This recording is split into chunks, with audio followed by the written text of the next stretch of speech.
they're going to just come out and try to out-athlete Weir High, but their formations are pretty simple, just like Frankfurt's formation were pretty simple. However, this week, they're going to be Weir High is going to be challenged on the pass. Absolutely. Where last week they were challenged on the run. Right. So it's going to take a different kind of the coaching staff had to come at this at a very different angle, looking at Scott. So it'll be interesting to see the kind of game plan they come up with. All right, we're about 5 minutes from kickoff. This pregame show brought to you by Corey Winget and Baird Wealth Management. Be back in just a couple minutes. Springtime means cleanup time. So if you're so far so good. Danny was texting me. We had a loose cable. We're good now. We got to be careful with that. Dumpster from Chappie's. Yep, Chappie's has 10 and 15-yard dumpsters available for same-day delivery. And Chappie's rates are all inclusive. There's never any hidden fees. You can do a 7-day rental or, even better yet, a discounted 3-day rental. Clean up your shed, garage, basement, and get a dumpster from Chappie's today. Online, it's chappiesdumpsters.com or call 740-359-DUMP. That's 740-359-3867. Be happy. Call Chappie. Welcome back, ladies and gentlemen, to Skyhawk Stadium at Scott High School. Before we get started today, recognize some of our sponsors that make this broadcast possible through Ohio Valley Sports Online. Commissioner Eric Timmons, State Farm Agent Cassie Johnson, the First Westminster Presbyterian Church, M&M Hardware, Water Transport, Lancia Villa Royale, The Friendly Tavern, the Viking Social Poker Club, Rawson's Mulch and More, Tudor's Biscuit World, Economy Lawn Care, Stickles Law Offices, Total Sport Connection, Franciscan University of Steubenville, Hood's Pharmacy, the Wintersville Trophy Shop, Anthony Mining Company, Mario's Italian Restaurant, the Ohio Motor Group, Main Street Bank, Capital Recovery Systems, Steubenville Country Club, Apollo Restoration, Attorney Adam Martello, and Dr. John Feigl. And I know, Tony, you have a whole bunch more to read on that side. Okay. All right, we also have Valley Converting, Fort Steuben Maintenance, Naples Spaghetti House, Route 22 Sports Bar, Crazy Mexican Restaurant, Richard Poe Financial Services, National Colloid Company, TS Electric, Yetz Family Foundation, Josephine's Carryout, Hauser's Furniture, Trinity Health Systems, Steve's Fish and Chips, Marcino's Enterprises, IBEW Local 246, Best Western at Franciscan Square, Cedar One Realty, Edge Sports, Electric O, It's Electric, Uncle Johnny Delivery, Berryman Chemicals, Corey Widget, Baird Wealth Management, Signs Limited, Barrel Ford Toyota. All right, and the West Virginia Secondary School Activities Commission serves its 286 member schools and their students by providing leadership and support for the conduct of education-based athletics, which enrich the educational experience of all participants. Play, perform, compete together. The captains are now meeting at midfield for the opening coin toss. Number 56, Chase Styles. And number 50, Braden Clean. And as the teams get together, Tony, any last opening thoughts here before we get started? I'm really excited to see this game. Coach Frank Cassini is going to be had his hands full with trying to figure out a defensive strategy with this quarterback. I'm anxious to see him play. He's very highly touted, and so I think this will be a good strategy. See the coaching staffs. They just. Scott appears to won the coin toss and is elected to receive. So we'll see that high-powered Skyhawk offense come out here early in the first quarter. We'll be kicking off here in just a minute. Youth sports play an important role in developing work ethic and character to prepare students for future success in life, which is why your West Virginia Toyota dealers are proud to be the official partner of the West Virginia SSAC, supporting high school sports all across West Virginia. Toyota is also the only auto manufacturer in West Virginia, investing heavily in the local economy. So when you're ready for a new ride, shop us on buyatoyota.com or see your local dealer. Toyota, let's go places.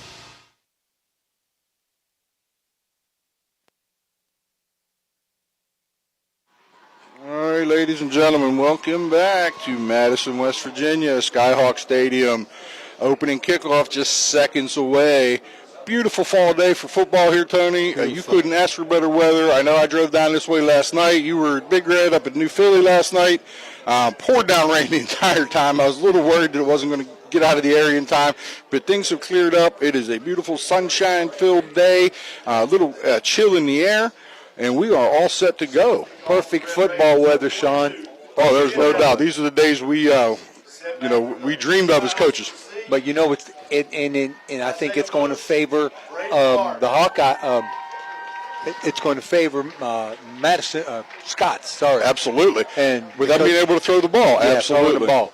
All right, Weir High set to kick off. Weir High in their red helmets, red pants, kicking left to right, down to about the 5-yard line, takes a bounce into the end zone for a touchback. The Skyhawks will start first and 10 from their 20-yard line. I almost called them Hawkeyes. They look just like the Iowa Hawkeyes over here in the colors. They do, and the Scott offense is coming out here, huddling up. All black tops, yellow pants, moving right to left for you. The Weir High in their traditional red and white.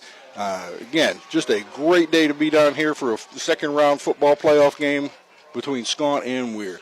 Scott comes out, shotgun. 3 receivers right, 1 split wide left, sidecar to the left, motion. Little RPO action, little flip out to number 9. That is David Fennessy. Pass complete to David Fennessy. Bring up a second down. Okay, so we begin with a gain of about 6 on the play. Brings up about 2nd and 4. We're beginning with a traditional spread offense here. They're trying to get him in space. Absolutely. Get their athletes in space and let them make plays. All right, 2 receivers each side. Shotgun again for the Skyhawks. Sidecar to the left. Draws back to pass. Down to the right side. And, a beautiful over-the-shoulder catch by number 1, Braden Clark. That is a gain of about 25 for the Skyhawks into Weir territory. Bringing up first down at the Weir 41-yard line. Well, it's perfect throw. That's what we used to call the no-fly zone over the outside shoulder of that deep receiver, and he dropped that ball in. It couldn't have been defended any better. No, beautiful looking pass. Great protection up front. And I know one thing on defense, Weir cannot afford to give them that kind of time. 2 receivers each side. Number 9 in motion across the formation. Handoff to number 22 up over the 40 to the 35. Gain of 5 on the first down play by Preston Cooper for the Skyhawks. Brings up 2nd and 5. Again, it's just a simple stretch play to the right with the fullback leading. And they're moving. They are, and Weir has not seemed to be able to figure out the run pass right now. I know it's very early in this game. Scott keeping them off balance.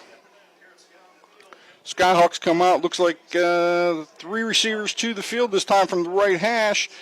Sidecar to the right into the boundary. Throws number 2, which is Isaiah Bush today. Catching the ball for about a 7-yard gain and a first down for the Skyhawks. Quick timing route right in the inside, right in front of the linebackers. That's tough to stop. That timing route's tough to stop, and that quarterback's putting zing on the ball today. Yes, they are. They come out quickly out of the huddle. 2-by-2 set. Split to the left from the middle of the field. Sidecar left, takes the snap. Little quarterback run action here. Misses a tackle. Down the sideline, 5-3, out of bounds they mark him out at the 6-yard line on the left sideline. Again, they're running wide. They faked the run to the right, the stretch play, and quarterback kept it out to the left, and almost like an option, keep option, and wow. Absolutely. First and goal, Skyhawks from the 5-yard line here. We got trips to the right, to the wide side of the field from the left hash, 5-yard line, first and goal. Inside handoff, counter action up front to the goal line, and stood up at the 1 is Preston Cooper. Brings up 2nd and goal, just inside the 1. Brings up 2nd down. They are forcing Weir High to play the entire field. Out wide right, wide left. Now they're coming, attacking up the middle. So far, really good series here for the Not the Hawkeyes. You're right. It is easy to make that Skyhawks. mistake with the black and gold. All right, two-back set. Actually looks like a guard lined up in the backfield in front of Cooper. Cooper gets the ball inside handoff and plows through the Weir defense into the end zone. Touchdown, Skyhawks. They had number 60 in the backfield in a heavy set, like a power I formation, and that's a big boy. That is a big boy. That's a big boy right there. Yeah. Number 60. let's get number 60, Zach McNeely, offensive lineman by trade, fullback by choice, as most offensive linemen would like to be. Scott huddling up here. Going for 2. Yeah, looks like they're going to go. Oh, no, they're throwing the block in. They forgot the block. Okay. Got to kick the extra point with the block here. Number 24 for the Skyhawks coming on to try the extra point. And the snap is down. The kick is a little low, but it is good. There's a late flag coming in from the back judge in the end zone. And did they get Scott for delay game? There's a conference now with the officials on the Scott sideline. And Scott apparently got the timeout called prior to the flag for the delay game flying. So that's kind of interesting. But right now with these scores, 6-0. Scott, Skyhawks. Take a quick commercial break.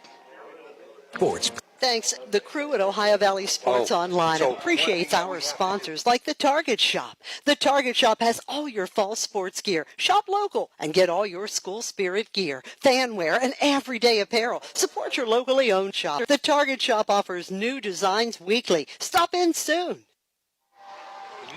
All right, we are back. Scott charged with a timeout on the extra point. Lines up again to try the point after that opening drive resulted in a touchdown. And the offensive line is set. Snap is back down. It is up and good. So with 9:31 left in the first quarter, the Scott Skyhawks take a 7-0 lead. Riders possession coming up. Want to know what I like best about high school sports? I love watching my son run on the field. I love the fact that since he's been playing high school sports, he's making better decisions. And I love knowing that with the proper equipment, education, conditioning, and coaching, high school sports here in Ohio are safer than ever before. That's something I really love. This message presented by the Ohio High School Athletic Association and the Ohio Interscholastic Athletic Administrators Association. We know what you want in a chainsaw. You want legendary performance, you want industry-leading ergonomics, and you want precision cutting that gets the job done quickly and safely. That's why we want you to try a Husqvarna chainsaw.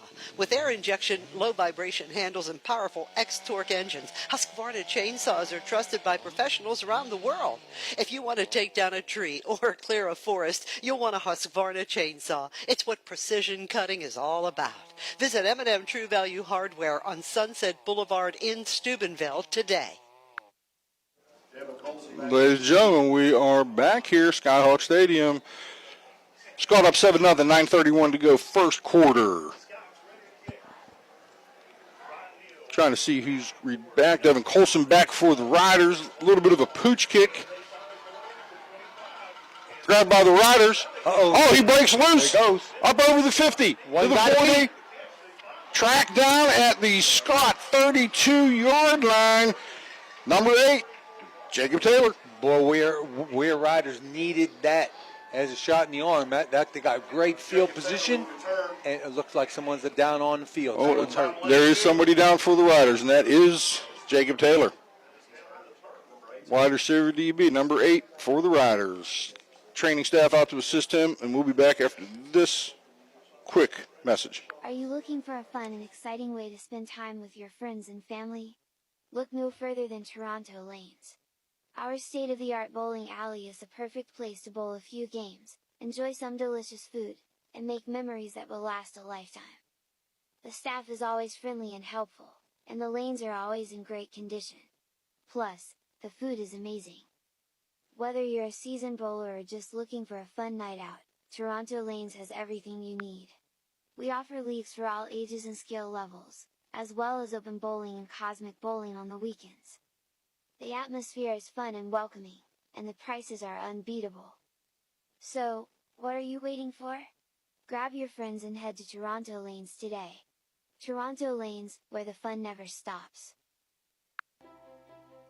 Ohio Motor Group has 3 locations, Steubenville, Bridgeport, and St. Clairsville. Let Ohio Motor Group show you how easy it is to buy a quality used car. They believe in fair pricing, superior service, and treating every customer right. Their friendly and knowledgeable staff will help you find a car that is fit for your budget. Ohio Motor Group, with 3 locations to serve you. Check them out right now. OhioMotorGroup.com. Find your next ride. Did you know you can purchase EPA hand sanitizer for your home or business locally? Well, you can. National Colloid is a local company who distributes commercial and residential quantities of hand sanitizer. Order the FDA-approved hand sanitizer today. It's available in 55-gallon, 5-gallon, and 1-gallon containers. You just order and pick it up. No waiting for shipping. Get your hand sanitizer for your business or home today. Call National Colloid at 740-282-1171. That's 740-282-1171. All right, ladies and gentlemen, back here at Skyhawk Stadium with the SSAC Round 2 AA playoffs sponsored by Toyota. Weir taking over after the kickoff on the Scott 31-yard line. Weir comes out 2-by-2, moving left to right.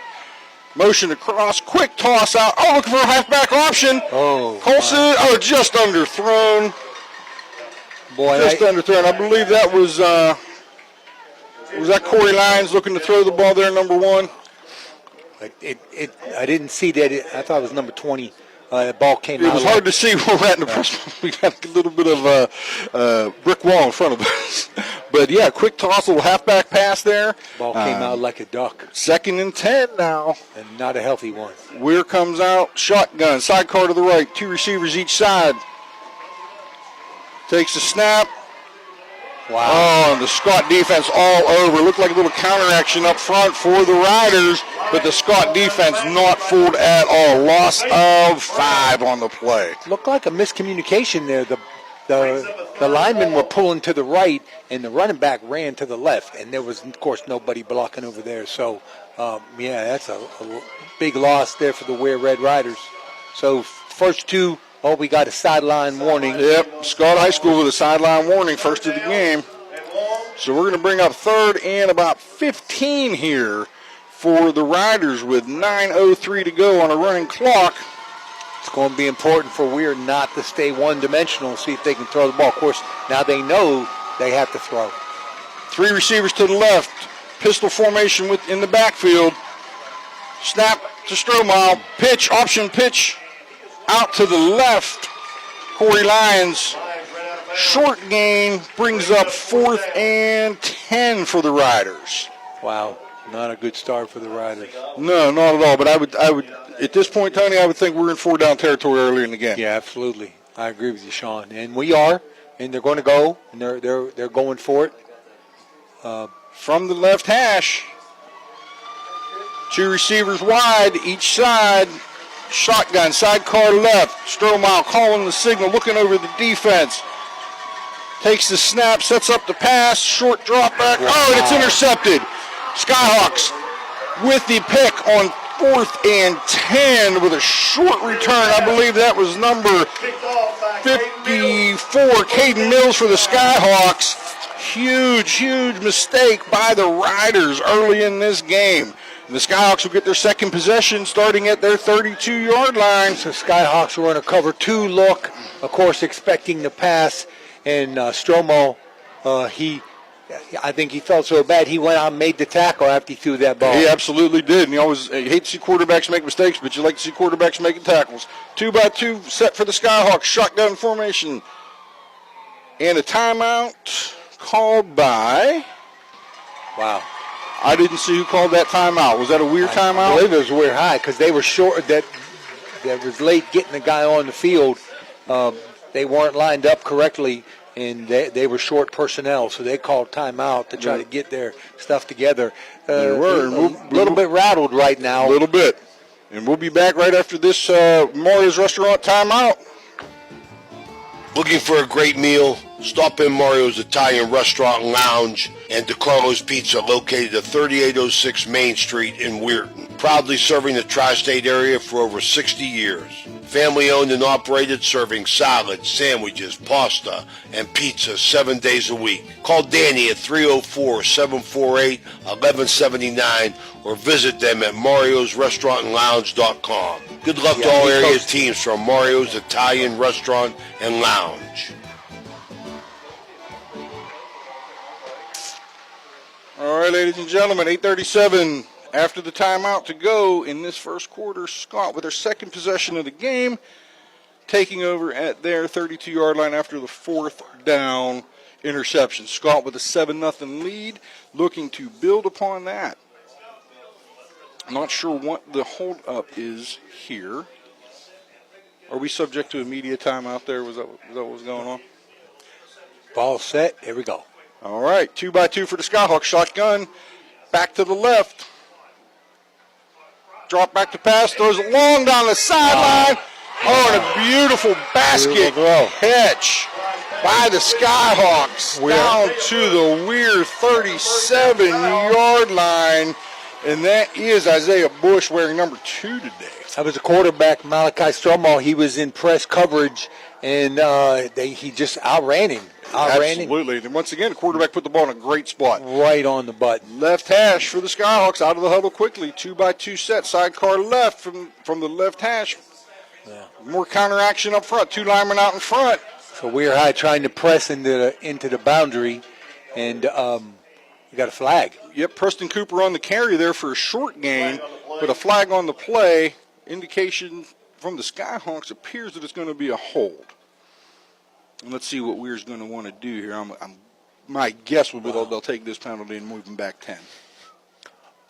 But yeah, that first down pass from Matt Fry.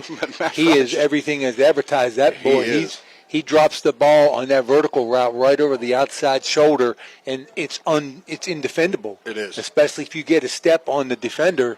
And wow, it sure was pretty. And honestly, the coverage was not bad. No, the ball was in a great spot. He threw that ball only place he could. All right, Skyhawks, first down again, but first and about 15 now. Motion across to the left. Roll out by Fry. Down over the middle field. Oh, nice play. Good, nice defensive play by Devin Colston. Good recovery. Yes, he was beat. He was beat, but he got on his horse and broke that pass up. But I believe there's another flag down on the near sideline here. I'll tell you what, Sean. They had 2 receivers open. Again, the receiver down here at the bottom, he beat the man, the press coverage, almost got held a little bit, but he threw the ball to the backside post. Who had the defender beat? Yes, he did, and it's interesting to see the old-fashioned boot action out of the shotgun with some counter action up front. That was pretty sweet, wasn't it? He kind of flag goes against the Riders. What was that? I believe it was a defensive hold. Yep. So we're going to should get a 5-yard mark off here. I think it was on number 3. Maybe the time, 10-yard mark off. So that brings back, evens it out from the holding penalty, brings up 1st and 10 on the fourth play of this drive. Yeah, quarterback he was in press coverage, and they did catch him because all he could do is try to grab him and hold him up. Scott out of the huddle, ball middle of the field, 35-yard line. Oh, we've got another conference with the Zebras. Okay, we set. I think we're set. I think there was an issue with what down it was. First down again. Oh, we moved the ball up another couple yards. So it's now 1st and 8 for the Skyhawks. 3 receivers to the split to the left, tight end to the right-hand side. Fry calling the cadence. Gets the snap. Hand off to Cooper, powers his way ahead. Fry getting in there with a little bit of push, and another flag on the play. Going to be marked as forward progress, a short gain to down about the 31-yard line, but let's see what the flag is. So that time the Skyhawks went with a tight end to the right, and they brought Demir Mauder over that tight end. They're having trouble out there with those wide receivers. And, of course, with the tight end, they ran the ball to the tight end side. And we got another flag with a hold against the Skyhawks, and we'll back them up and do another first. I think that's the most first downs I've seen in a row without gaining any yards. All right, the ball moved back to the 48-yard line now. Scott takes over, 1st and 10 again, trips to the left, tight end right, sidecar left in the shotgun. Quarterback gets a snap, little quick play action, flash play action, little bubble out front, good blocking by the receivers. And a nice tackle from the DB there. That looked like number 11, Deshaun Smith for the Riders. If the Skyhawks have any blocking with those wide receivers, that bubble screen is a really tough play to defend. Absolutely, and that gets them a gain of about 11? No, excuse me, gain of 9. 2nd down here and 8 from the left hash. 3 receivers split right. Number 9 out here to the left along the sideline. Myers pump fake, scrambles. Good pressure by the Riders, looking to run. Make the tackle. Oh. DB come up, made him adjust, made a tackle, and finished off by number 58, Mason Klink, on the Skyhawk sideline. He was trying to throw the ball underneath to the linebackers, and they were there to take it. That's why he pump faked.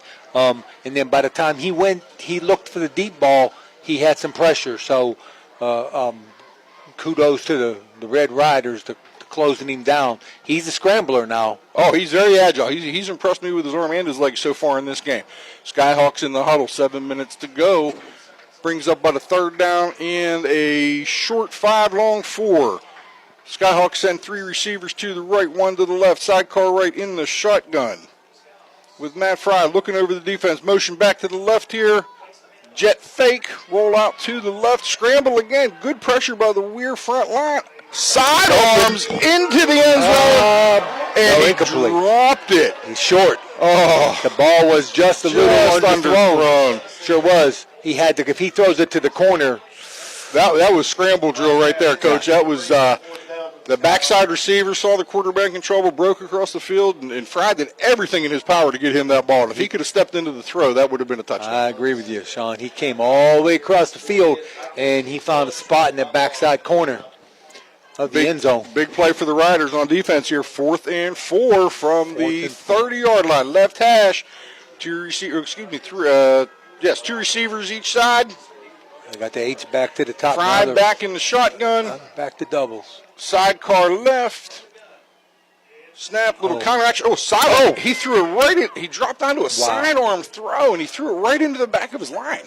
That was a sidearm throw over the line. Yeah, I don't know what he saw. I'm not sure if he was trying to hit a quick little slant on that from the inside receiver, but good hold by the Weir defense. Yeah, we'll take that, Sean. Absolutely. Sure will. 6:46 to go. Scott up 7-0. Weir is going to take over on downs, 1st and 10 at their 30-yard line. All right, Weir comes out to the right hash. Stromile and Corey Lyons in the backfield. A little confusion by Weir now about a formation. They don't need confusion. Come on, settle down. Pull. Are they short a guy? Weir only had 10 men, I believe, on that play. 1, 2, 3, 4, 5, 6, 7. Yep. They are short of play. They were short of receiver, and I think they called a timeout there. Coach Sassini seeing the issue. Wow. And we will be right back to Skyhawk Stadium with 6:46 to go, first quarter. Skyhawk 7, Weir Red Riders 0. So you're driving the kids to school and you have to turn up the radio just to drown out the horrible sound your car's making. Who knows what you need? You're driving along without a care in the world. Then you notice the engine light comes on. Who knows what you need? You dread having to stop at red lights because your car sounds like it's screaming in pain. Who knows what you need? Napa Auto Care Center in Wintersville knows what you need. They're an established and reputable shop. They know engines, transmissions, brakes, alignments, and anything else your vehicle needs. They know what you need. Do you need the number? 740-346-2120. Jefferson County Commissioner Eric Timmons. All right, ladies and gentlemen, 6:46 to go. First quarter, Scott 7, Weir 0. Weir comes out, trips to the left to the wide side of the field, tight end to the right. Strohmeyer Lions in the backfield.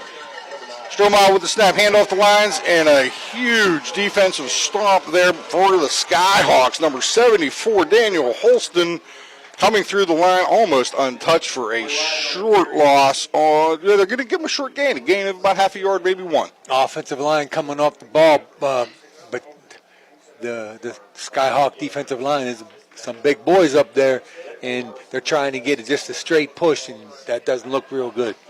Not having a lot of success right now. Strohmeyer in the shotgun. Lions to his left, 2-by-2. Lions motions out of the backfield. Empty set now. Strohmeyer takes the pass, flips it out the Lions along the sideline. Little bubble action to the tailback. Gets about a 5-yard gain. Brings up 3rd and 7. And a flag on the play. That's about our 8th flag so far. Look at that. Legal motion, legal shift on the Riders. Going to back them up. I wonder what the illegal shift. I did not. Was in motion. He should be. I did not see what the referee saw, but they're a lot closer to the ball than we are. Yeah, someone must have moved while he was in motion. It was a good play design. They need to get the ball out of the quarterback's hands and give it to your playmakers to try to make something happen. Because right now they aren't making anything happen.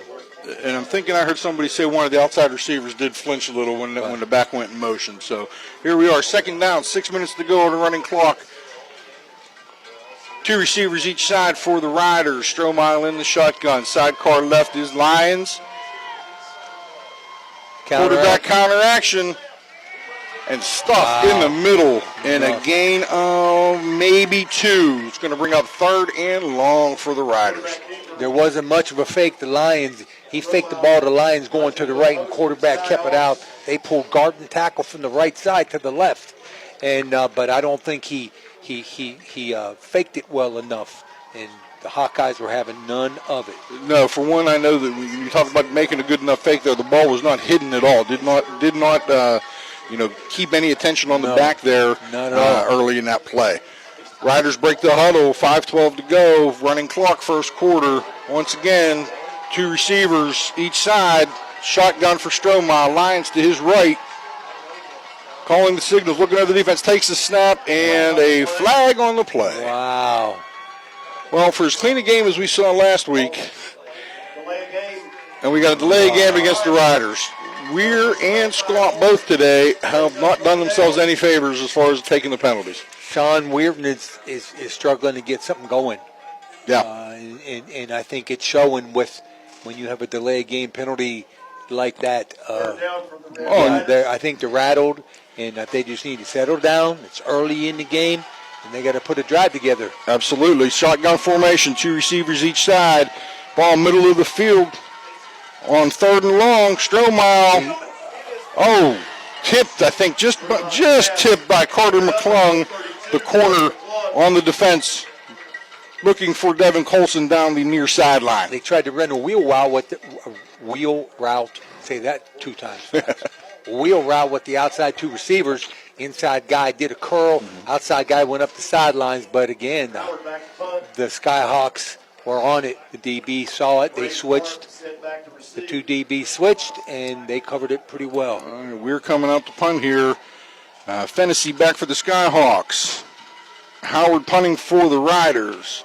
Wobbly kick, but he gets it away. Takes a Rider bounce. Down to, lets it roll. Good Mark. Oh, good. Got a good roll. Got the roll. Okay. All right, down to the 35-yard line of the Skyhawks. So with 4:26 to go, Scott will take over their 3rd possession. Up 7-0. Okay. And I agree with you when you said that Weir looks a little rattled. Do you think being a little bit out of their element, not playing on Friday night, traveling the night before, not being used to that, has anything to do with that? It's a beautiful day to play football, Sean. It is a beautiful day to play football. I think that the Skyhawk team has had something to do with that. Oh, yeah, absolutely. Scott is not making it easy for him. Scott comes out 2-by-2, Fry in the shotgun. Quick fake to Cooper. Slant. Oh, my goodness. He drags three Weir tacklers out across the 50-yard line. Gain of 16 by David Fennessy. So Weir High's playing a cover two, but not really covering that inside receiver. He just ran a quick slant. And quickly out of the huddle, the Skyhawks 2-by-2 set. Handoff to, looks like Cooper again. Trying to catch the edge, and he does. Puts his shoulder down, falls ahead for a gain of 6. But guess what, Tony? Flag on the play. Flag on the play.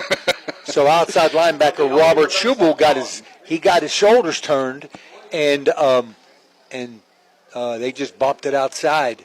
And holding on the offense. Holding on the Skyhawks. Going to back them up after a nice little gain there by Cooper. Holding on Skyhawks. Okay, they're going to repeat first down. Again, when you throw a quick slant, then you run the ball. They're keeping them honest. Scott's keeping them honest. They're moving the ball around, spreading it around, forcing the Red Riders to play in space. Absolutely, and right now they are completely off balance. Scott repeating first down from their own 40 now, 41. It is first and, what is that, about 20? Wow. 2-by-2 set for the Skyhawks. Myers back, throws down the left sideline. That looks like offensive pass interference. They were letting them battle. Colson and Braden Clark going one-on-one down the left sideline there, just going back and forth. The referees letting them play. Yeah, you see that the Scott receiver was keeping him in. He had him beat, and he was keeping him in, almost like a basketball jump ball. Referees let that go, but he had him beat. So ball was just a little bit overthrown. I think he was focusing too much on the DB and not focusing on the ball. So that's a win by the Riders. Tight trips to the right for the Skyhawks. A little shovel pass underneath. That's number 9, Fennessy, turning it up and pushing forward for a gain of about 4 to bring up third down in about 17. So interesting defense. The Red Riders are playing a 4-4 with a cover 3 look behind it. That forces those linebackers to cover, to protect underneath. And you got one safety, number 11 for the Riders. Number 11, Deshaun Smith back there playing center field at free safety. And he's got to cover a lot of space. And that's very hard against these Skyhawk receivers. 2-by-2 set, left hash. Another boot action by Myers. Myers back, throws deep. Backside post again. And a flag. Just a minute early was Devon Colson for the Riders. He got into the receiver. Again, Myers got beat. He got beat, but the ball being underthrown. Colston didn't react to the receiver and ended up making contact before the ball got there. A little bit unfortunate for the Riders there, but Colston did a really nice job recovering again because of the underthrown ball. Yeah, Braden Clark, number 1 for Scott. That's like the 3rd or 4th time they're targeting him. They're putting him on the outside, trying to get him in man coverage, and he's quick. He's got good moves, and sometimes you just got to grab a guy. Absolutely. I mean, that's a whole lot better than the touchdown right there. So we're in 3rd and 2. So interesting call there on 3rd and 17. It becomes 3rd and 2 with a 15-yard pass interference penalty. So that may not have been a bad penalty for for Colson to take in all reality. Yeah, really. Here we go. Interesting formation. 2 receivers left, tight end right, big fullback in again. The guard is with Cooper following and powers his way for a 3 or so yard gain and a Skyhawk first down. Same formation they scored, I believe, the touchdown on when they put number 60, big number 60, Zach McNeely back in the backfield there serving as that lead blocker for Cooper. That time number 60 was more of an H-back instead of a fullback. But I think maybe he was a bit of a decoy there because they went right over the nose. They did. So, but again, it was that final push. The Red Riders did a pretty good job, but that final push. That final push put him over the top there for Skyhawk first down. Scott comes out left hash. 3 receivers to the left. Myers in the shotgun. Fry in the shotgun. Takes a snap. Quick fake out to number 2, and he scrambled low. Yep. Did a great job. He didn't get it. Fry breaking tackles along the left sideline.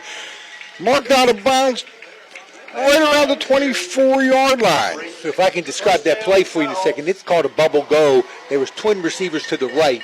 What they did was they backpedal the inside receiver to the sidelines, and he pump fakes, hoping that the wide receiver gets open deep, but the riders were right on it. And they were right on it, but Fry doing a nice job with his feet to make something out of nothing there. So left hash, shotgun, sidecar left, two receivers each side. Takes the snap, little counter fake in the backfield. Bad face mask by the riders there. That was about 6 flags on that play.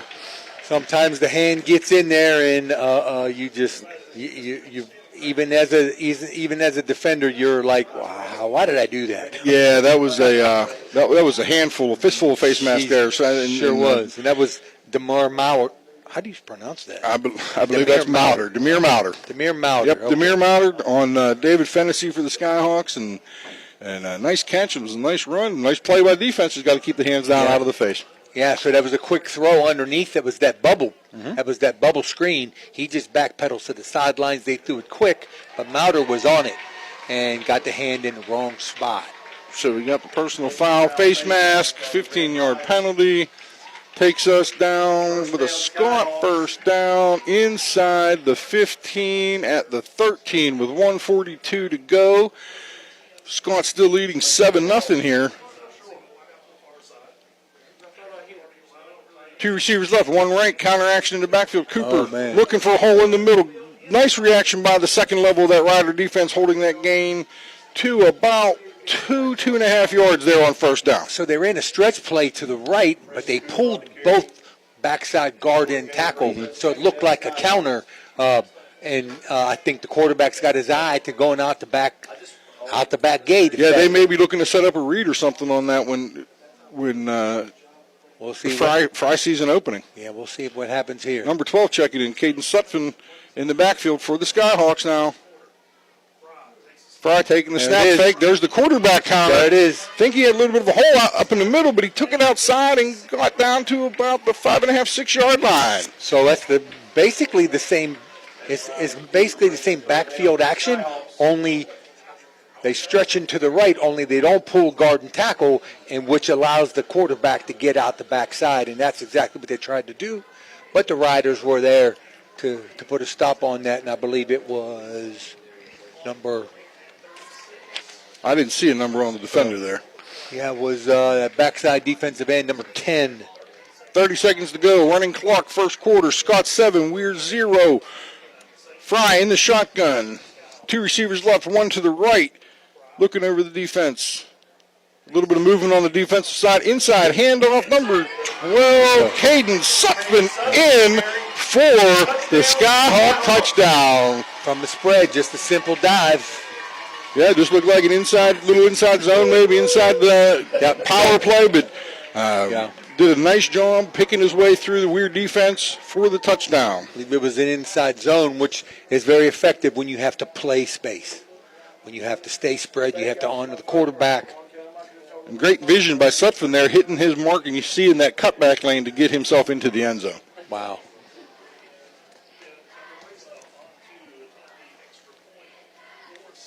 Scott on to try the extra point. They are set.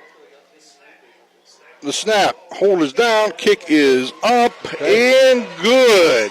With 14 seconds to go in the first quarter, your score, Scott 14, Scott 14, Weir 0.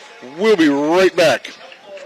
Wow. So you're driving the kids to school and you have to turn up the radio just to drown out the horrible sound your car's making. Who knows what you need? You're driving along without a care in the world. Then you notice the engine light comes on. Who knows what you need? You dread having to stop at red lights because your car sounds like it's screaming in pain.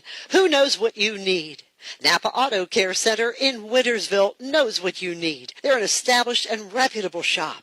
They know engines, transmissions, brakes, alignments, and anything else your vehicle needs. They know what you need. Do you need the number? 740-346-2120. Ladies and gentlemen, welcome back. Madison, West Virginia, Scott High School. 14 seconds to go in the first quarter. Scott ready to kick back to the Red Riders after taking a 14-0 lead on a 6-yard Braden Sutsman touchdown run. So it's been, 40 minutes? And a 40-minute quarter? That's How many about 40 penalties, too. Crazy. It has been. Crazy. We've spent more time moving the ball back and forth than actually playing football. Yeah, 40 minutes in a quarter. Wow. Kickoff. Squibb along the ground. Come on. Picked up by the Riders. Looking for a hole. Picking his way through. Number 21. Lost my roster. Wow. So let's see if Weir High gets some stuff together here. I'm sorry, that was Robert Schubel there on the return, picking it up off the ground. Weir will begin this possession at their own 40-yard line. Sean, it's all starting in Weir High's front. They are not getting any movement here on these big Skyhawks up front. No, Scott, the Skyhawks have really owned the line of scrimmage in this first quarter. Trips to the left for the Riders. Stromal takes a snap, throws out to Colson, a little high, but he makes the catch for about a 7-yard gain. No yards after the catch on that one. It was just good enough for him to get up, get the catch, and get his feet down on the ground. Tony, that will bring up the end of our first quarter, and we'll be right back after these commercial breaks.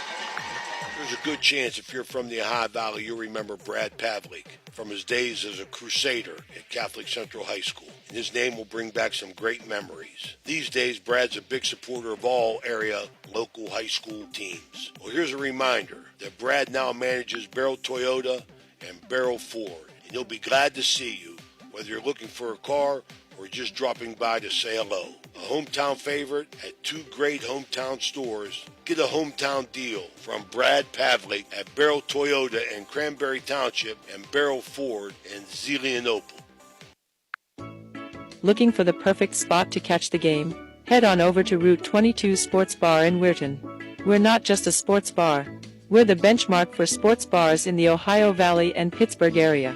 Savor our perfectly cooked bison burgers, fresh salads, and more. Wash it all down with a delicious beverage of your choice. Route 22 Sports Bar, where good food meets great sports. Find us at 3073 Springs Drive, Weirton. Route 22 Sports Bar, your game day destination.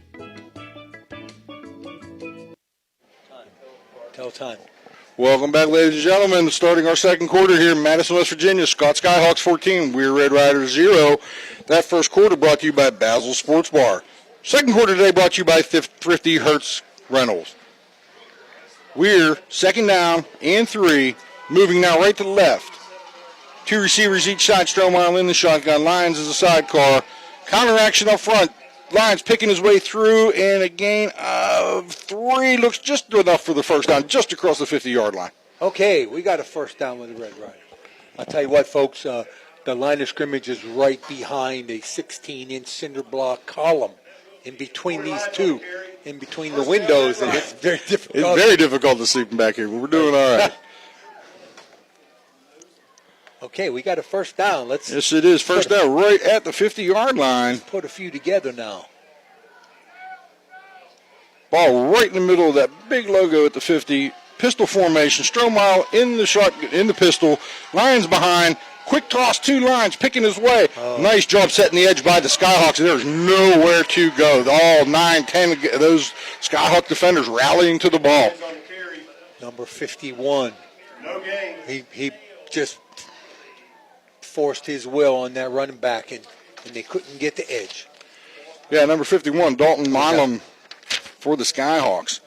And while we got a break in between plays, I got a text a little bit earlier from someone you know and I know, Coach Dave Ryder and his wife Vicky, listening back home in Weirton, West Virginia. Glad to hear from them today. Coach Dave Ryder, my man. Weir comes back out second and a long 10, short 11, trips to the right, the wide side of the field. Strohmeyer looking to take the snap, little bubble screen. Nice stiff arm there. Ball is complete. Gain of 3 or so.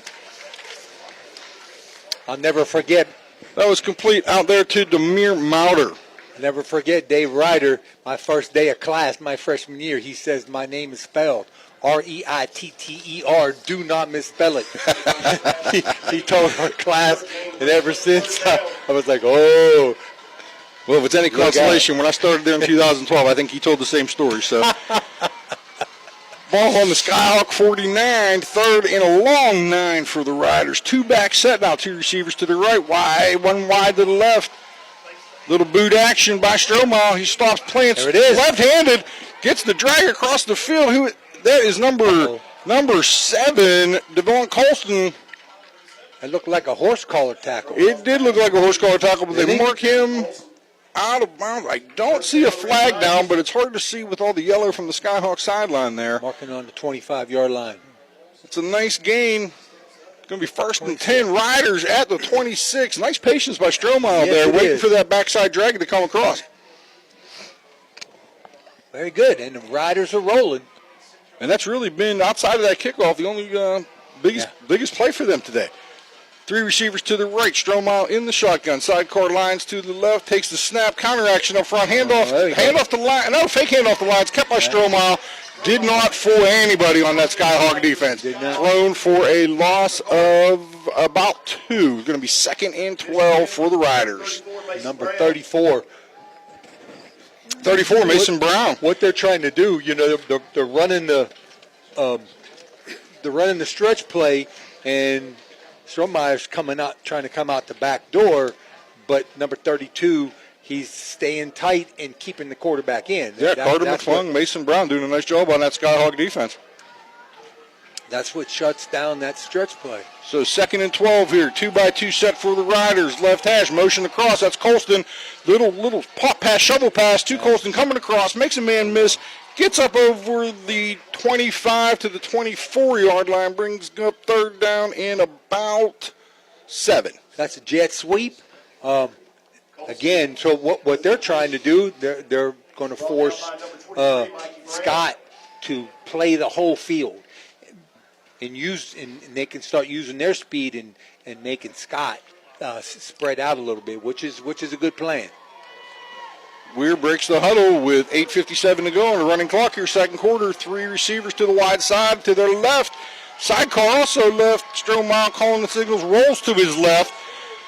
Throws, number 21 for the Riders down inside the 11. Nice catch there by Robert Schubel. Had to go down on his knees to catch the ball.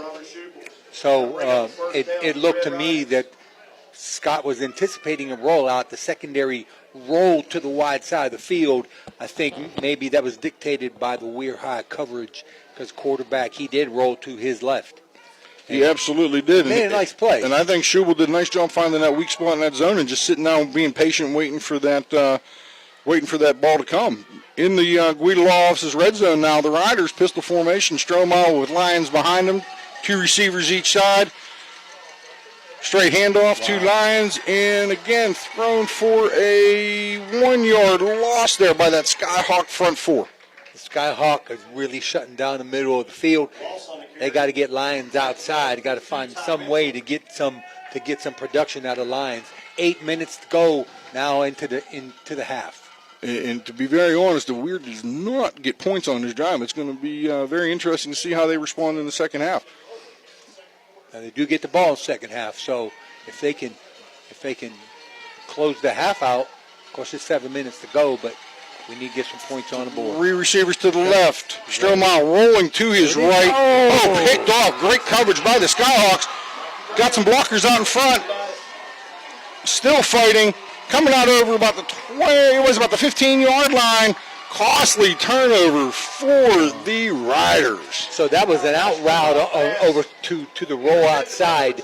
He was about 10 yards, and it's a timing route. And at 10 yards, he does an out. The problem with that out, the linebacker underneath did not bite on the little underneath route, and he just sat back.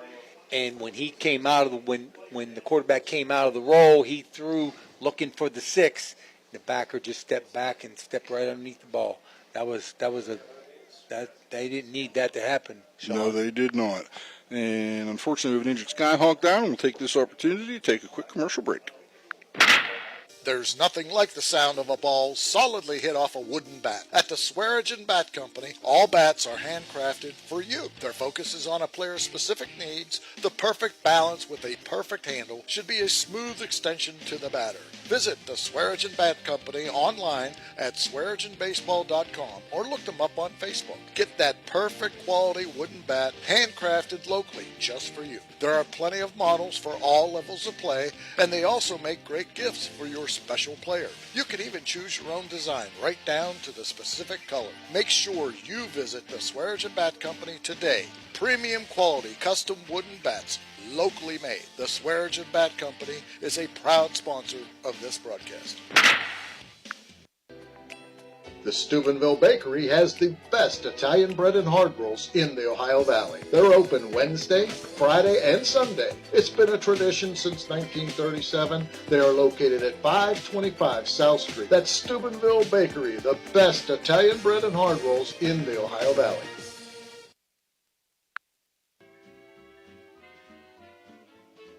Sudden fire, storm, or water damage can leave you feeling helpless. A disaster does not have to disrupt your life or business. With Apollo Pro Cleaning and Restoration, you are assured the fastest response time, guaranteed 24/7, 365 to any emergency. Apollo Restoration's trained and certified staff uses only state-of-the-art equipment to safeguard your property. In the wake of a disaster, think Apollo Pro Cleaning and Restoration.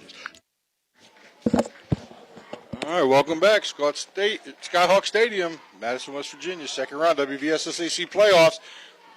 Your Weir Red Riders down 14-0 with 7:29 to go. After the interception, Skyhawks will take over on their own 15-yard line. The injured Skyhawk coming off the field was that number 54, Caden Mills. Looked like he got a little assistance coming off the field there. Flag, yeah. Another flag on the play. Looked like maybe illegal motion there. They snapped it too early. I don't think quarterback was even ready. Definitely the running backs weren't set. No, the Skyhawks looked a little, as they used to say, discombobulated there on the first down play, and that was an illegal motion penalty there. It's bad when the center's the only one that doesn't get the snap count. Isn't that the truth? So that will bring up 1st and 15 now from the 10-yard line. 7:23 to go, second quarter. Skyhawks up 14-0. So good field position for the Riders. If Riders can make a stop here, that will be huge. Skyhawks come out, 3 receivers to the left, shotgun formation. Looking over the defense, calls the signals, gets the snap. Across the middle. Oh! Number 1 for. Wow. Great catch over the middle. Tough catch by Braden Clark for the Skyhawks. Yeah, very patient by Matt Fry on that play. Got the snap, looked over the defense, waited for that receiver to come open. You know, Stromo made a break on it. I thought he was going to pick it off. It was close. Clark just not fought him for the ball. It was a little dig route coming across the middle, and I thought Stromo was going to either knock him out or make a play in the ball, and didn't do either. 2nd and 2 for the Skyhawks. Inside handoff. Wow. That's Cooper again up over pushing to the 34-yard line for the Scott first down. Play was pretty much like a draw. Quarterback just catches it and hands it right to the running back standing next to him. And, wow, they got a big push up front and first down. And honestly, Preston Cooper, the way he's running today, 6 foot 205, he really doesn't need much of a push to get some momentum going forward there. Nice big gain for the Skyhawks. Well, they got a bunch set out here. 1st and 10, trips bunch to the right, now tight end to the left. Fry back in the shotgun, takes a snap, quick fake, number 1. Oh, my.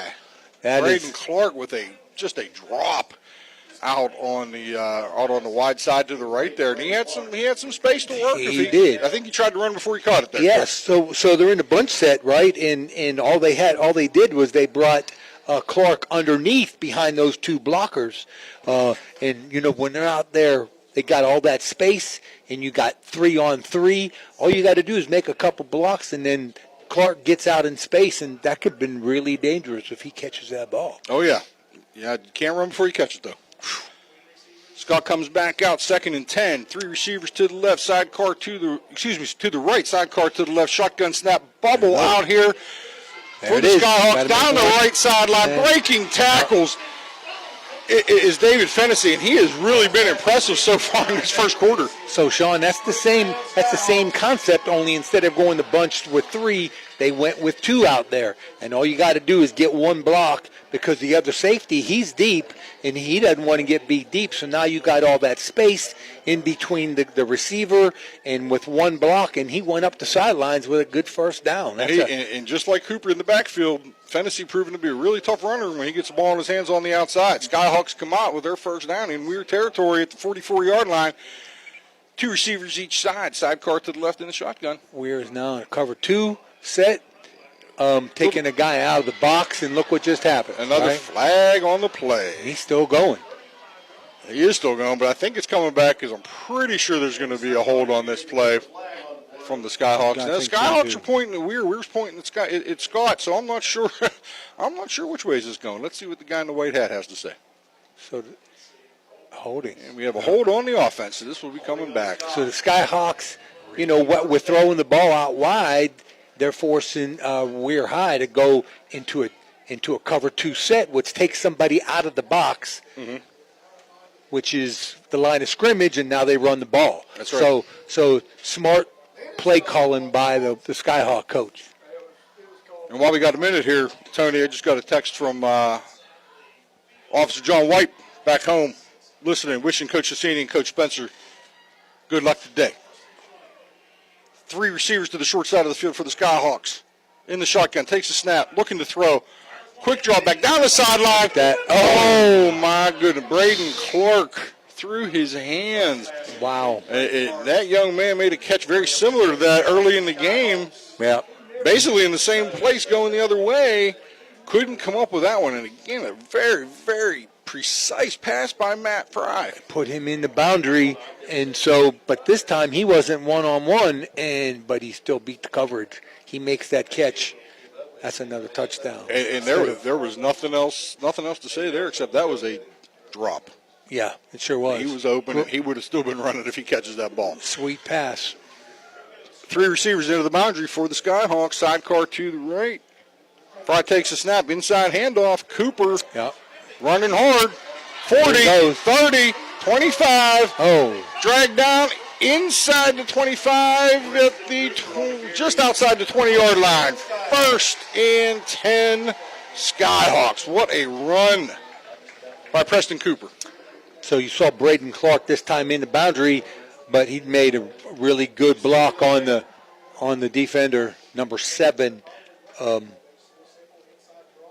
Devin Colson, and he was out. The running back was off to the races. Here we go. 3 receivers to the boundary again. Shotgun for Fry. Sidecar to the left. Back to pass. Quick drop. Quick throw. Little hitch out to Clark and hit him right in the face mask, I think. He dropped it again. Yeah. And one of his teammates came over and asked him what the heck's going on. So it was a good play call, right? Again, wide open, room to move. He runs a quick hitch. The defender's thinking he's going to go deep. He just stops, and the ball's on the money, but he didn't catch it. It hit him in the hands. Yep. So he's having a bad little run right now, number 1. He's about 3 passes in a row now. Clark is just like right through his hands. 2nd and 10 for the Skyhawks. Just outside the red zone. Fry takes a snap, little play fake. Pressure by the Weir defense for the first time all afternoon. Fry makes a sloppy throw over the middle of the field, really to nobody. I think he was looking for Fennessy coming across the middle, but the ball was really nowhere near him. And it was a low throw. It was. You're throwing over the middle, you can't. And I think the pressure from the riders didn't allow Fry to stop up with his normal velocity that he can put on that ball. I agree. And if Mauder 1 second sooner, he maybe gets a shot at picking that off. I think he was as surprised as anybody that ball came out the way it did. 3 receivers to the boundary for the Scott. 3rd and 10. Sidecar to the left. Fry, calling signals, takes the snap, drop back to pass, a little deeper drop. Oh, looking. Oh, Cooper uncovered out in the flat, my. and he just overthrew him by a hair. I'm wondering if Cooper turned around and got a little sun in his eyes there. He didn't look like he saw the ball until it was very, very late. I'll tell you what I just saw there. I hope the Red Riders see it, but they're isolating. They're putting number 2 out there on number 11 on the Riders. And he's not on the roster. Number 11, Deshaun Smith. Yeah, so Smith. So they did a little double move to the corner of the end zone. He was wide open. Let's see if they come back to it. Okay, the Skyhawks coming out. 4th and 10 here. 3 receivers to the boundary side, car left. Motion to the left. Little fake jet. There it is. Scramble. Going to the corner. Oh, back of the end zone. Back of the end zone. Looking for Braden Clark, and the ball was low. Clark made a diving, sliding attempt for it, dressed under the goalpost, but incomplete. The Weir defense holds. All right. So with 4:34 to go, the Weir offense comes back on the field, getting the ball at their own 21-yard line. So what does Weir have to do here with 4:34 to go to get back a little bit of momentum? The only thing they've had success with is they had a pass right across the middle, but it was off of the Stromile scrambling. So we'll see what they need to drive. Two backs set for the Riders. 2 backs to the left. Here we go. Oh, little end around there. That's Colson, number 7. Oh, nice play by the defensive back there. I didn't get a number. Is that 23 for the 22? 22. Is that Preston Cooper again? Yeah. Playing a little bit of defense out there on the edge. Yeah. Colson with a short loss, maybe loss of 1, brings up 2nd and 11 for the Riders. I thought they had something there, Sean. They looked like they had the edge, but the Skyhawk defense closed it down very quickly. Sure did. That's why it's really important for their wide receivers to block, to be effective blockers, because that dude shut it down. Trips to the left for the Riders. Stromile in the shotgun, lines as a sidecar to his right. Stromile looks, quick throw. Number 7, Colson out here to the left side, breaks a tackle, gets out to about the 27-yard line, and that again is David Fennessy for the Skyhawks coming up with a nice tackle there. Nice tackle by Fennessy. I thought he had some space.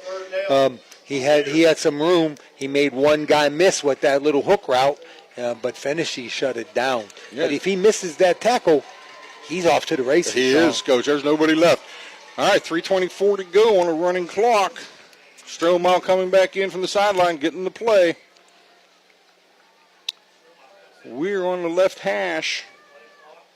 26-yard line. Little confusion in the Weir huddle here. They got to be careful with the play clock now. 7 seconds, 6 seconds on the play clock. Stromile still confused. 3 and a timeout for the Riders. Wow. So we are going to take a quick break.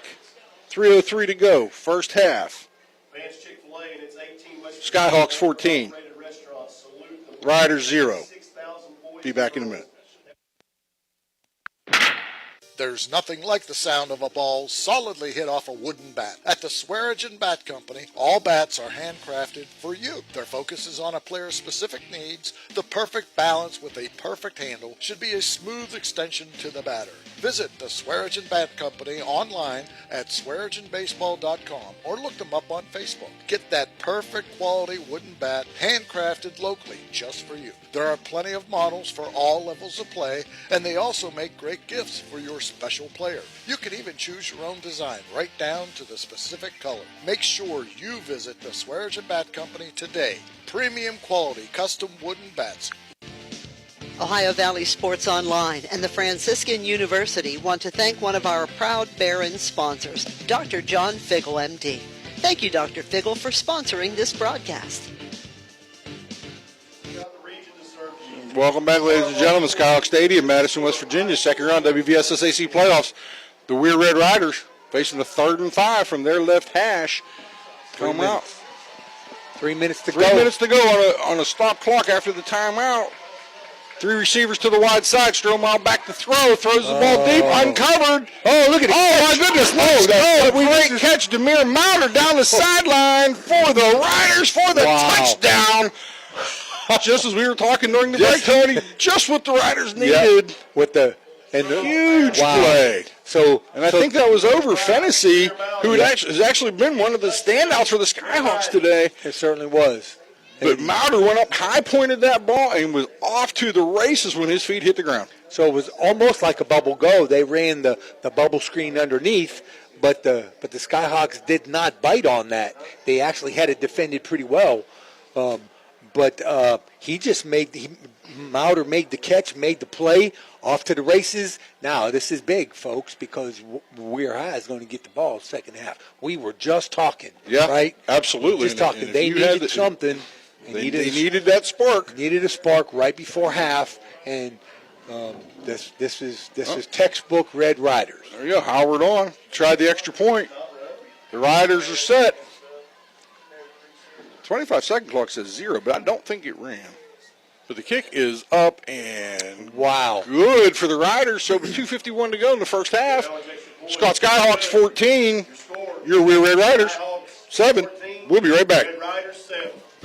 Springtime means cleanup time, so if you're planning a renovation on your house or need to get rid of some debris, call for a driveway-safe dumpster from Chappie's. Yep, Chappie's has 10 and 15-yard dumpsters available for same-day delivery, and Chappie's rates are all-inclusive. There's never any hidden fees. You can do a 7-day rental or, even better yet, a discounted 3-day rental. Clean up your shed, garage, basement, and get a dumpster from Chappie's today. Online, it's chappiesdumpsters.com or call 740-359-DUMP. That's 740-359-3867. Be happy. Call Chappie. All right, back at Skyhawk Stadium, Tony. Sean, this is like we're prognosticators.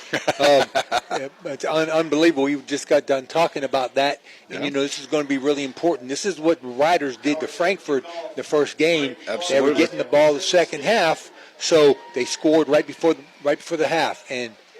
But there's 2 minutes to go, and And the kickoff down to about the 8-yard line, brought out. Oh, nice tackle there. Who was that? Nice tackle. Number 85 for the Riders, Jackson Bonner, 5'2", 115-pound 10th grader, making his mark on special teams there.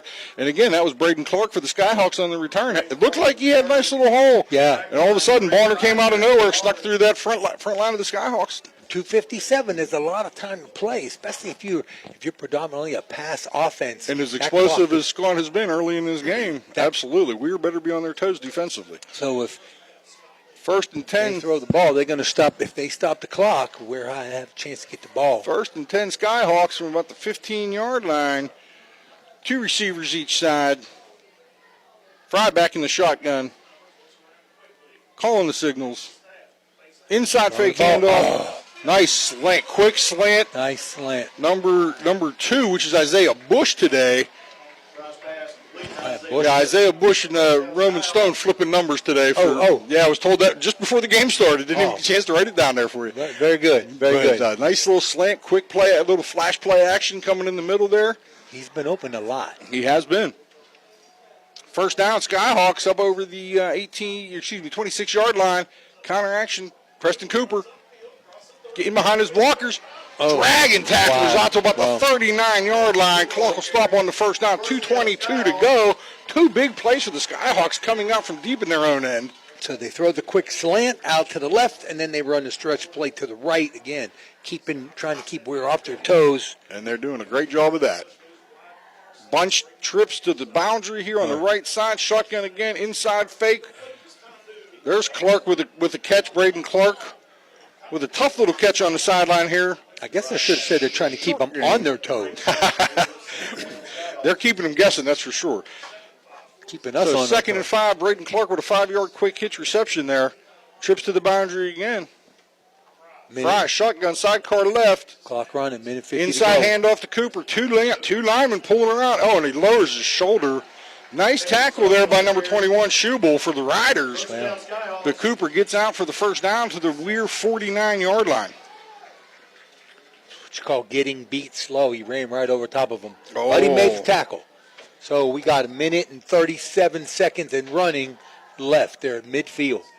Trips to the boundary once again. Shotgun formation, sidecar left. Got one-on-one matchup, that wide side of the field. Quarterback, design quarterback. Avoids a tackle, spins out, goes wide left, ducks 3 or 4 more Rider defenders, and picks his way somehow for 7 yards, 6 yards. Sean, I thought he was done. He tried to go up the middle when the Riders had him. He was dead to rights in the backfield. He made about 6 guys miss. He rips off his hand warmer, which I think is what caused him to tackle him. Throws it angrily to the sideline, goes back out, gets in the set, looks over the defense, and he's ready to go. He is quite a gamer here. Quick snap. Fry looking. Oh, and he finds Steph Fennessy again. Number 9. Yep. That is Fennessy again. David Fennessy does a good job of coming back to the ball in the scramble drill, like you said. As a quarterback, who we got? Timeout for the Skyhawks there? Yep. All right, we'll take a timeout here with 49 seconds to go. Scott 14. And driving, your Red Riders 7. Down the street, there's a hardware store with great tools, products, and expert advice. We've got everything you need because we know the community and we know our customers. So next time you have a home improvement project, drop by your local True Value hardware store. True Value. Start right. Start here. At M&M True Value Hardware on Sunset Boulevard in Steubenville.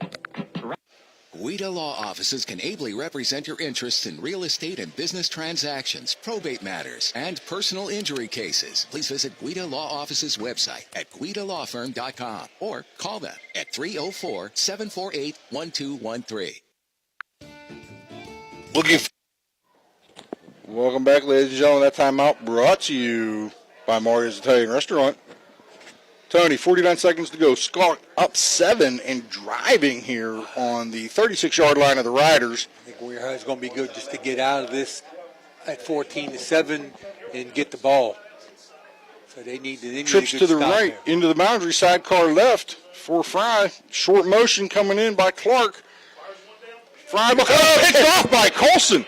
Looking for the return. Got some blockers up front. Gets to the sideline and slides down in front of the Weir sideline at the 32-yard line. Huge. I'm sorry, that was Demir Mauder, number 5. 2 huge plays by Mauder here in the first half. With 38 seconds to go. I'd certainly like to see him tuck that ball a little bit better. But he carried a little loose. But if we can get a big play here, Sean. Yeah. Oh, yeah. We just saw one. Wow. That was. And Demir Mauder making his presence felt both sides of the ball right now. Long touchdown pass just 2 minutes ago, and now an interception to keep Scott off the board. Weir offense back on the field, trips to the left. Strohmile rolls to his left. Broken up by Fennessy. He was looking down the left side for Devon Colson. They ran the wheel out. It did run the wheel. Colson snuck down that sideline. Great play by Fennessy. Yep, they ran a hook, or they ran a curl, a 10-yard curl, and then number 7, Fennessy. He rolled out and went right down the sidelines. Skyhawks did a pretty decent job of defending it. Ball was overthrown, though. But he had a chance. He did have a chance. He definitely did. And Fennessy made a great play to come over the top and break that up. Weir breaks the huddle. Comes out, trips to the left. Strohmile looks over the defense. Skyhawks in a prevent 3 deep, way deep coverage. Pass complete over the 40 to the 43-yard line. That looked like number 20, Kamar Bridges for the Riders. And a flag on the play. Stopping to move the chains. There's a flag on the far sideline there. So I don't know. Yeah, we might get a sideline. Legal formation. Riders shooting themselves in the foot after the first down game there. But illegal. It looked like it called illegal formation. One of the receivers looked like he might have been off the line. 25 seconds. I think I'd be good, but going into halftime 14-7.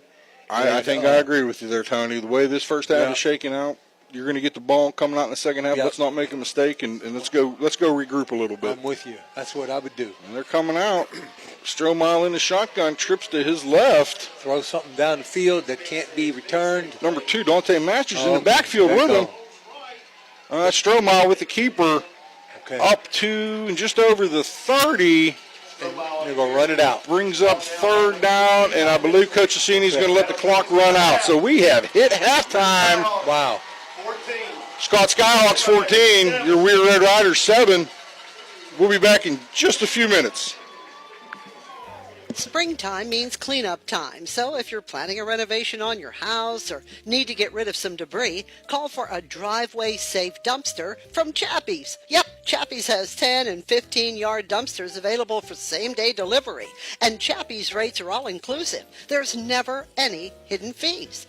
You can do a 7-day rental, or even better yet, a discounted 3-day rental. Clean up your shed, garage, basement, and get a dumpster from Chappie's today. Online, it's chappiesdumpsters.com or call 740-359-DUMP. That's 740-359-3867. Be happy. Call Chappie. Trying to find a local, family-owned pharmacy that doesn't treat you like a number, they treat you like, well, you. Visit Hood's Pharmacy. Find them at 971 Main Street in Follinsby. Hood's Pharmacy is family-owned. Family-owned for over 50 years. All insurance plans are accepted, and they have COVID-19 testing and vaccinations available, so no worries there. Hood's Pharmacy features Sarah's Candy, plus a wide selection of greeting cards. Get the friendly hometown service you deserve when you visit Hood's Pharmacy in Follinsby. Come visit the friendly pharmacist and staff at Hood's Pharmacy today, a proud sponsor of this broadcast.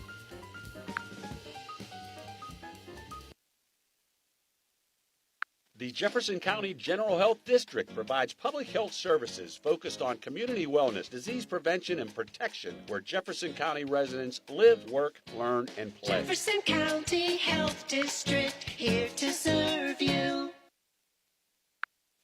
Marcino Enterprises is your complete auto and truck repair center. Marcino Enterprises also offers towing, tires, and vehicle undercoating. You can visit Marcino Enterprises at their new location across from the Winter Drive-In on 43 for 24/7 roadside assistance. Save this number in your phone right now, 740-282-8880. That's an easy number, 740-282-8880. Marcino Enterprises does it all: towing, tires, repair, and vehicle undercoating.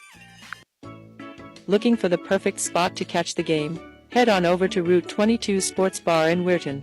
We're not just a sports bar. We're the benchmark for sports bars in the Ohio Valley and Pittsburgh area. Savor our perfectly cooked bison burgers, fresh salads, and more. Wash it all down with a delicious beverage of your choice. Route 22 Sports Bar, where good food meets great sports. Find us at 3073 Springs Drive, Weirton. Route 22 Sports Bar, your game day destination. The Target Shop has all your fall sports needs. Shop local and get all your school spirit gear, fan wear, and everyday apparel. Support your locally owned Target Shop. The Target Shop offers new designs weekly. Stop in soon. The meaning of cleaning, there's one name you gotta know. Apollo Pro Cleaning. Clean floor to ceiling. Apollo Pro Cleaning is the meaning of cleaning. When you're having people over or you're just hungry and you don't want to leave the house, call Uncle Johnny. Locally owned and operated, Uncle Johnny has been delivering food on both sides of the river for over 15 years. Uncle Johnny was the area's first online third-party restaurant delivery service. Capri, Ruby's Pizza, Sesame Grill are a few of the options for you. View a menu from all participating restaurants and place an online order at UncleJohnny's.com. Try it tonight. Uncle Johnny delivers right to your door. Uncle Johnny's is a proud sponsor of this broadcast. Are you looking for a fun and exciting way to spend your evenings? Look no further than the Viking Social Poker Club.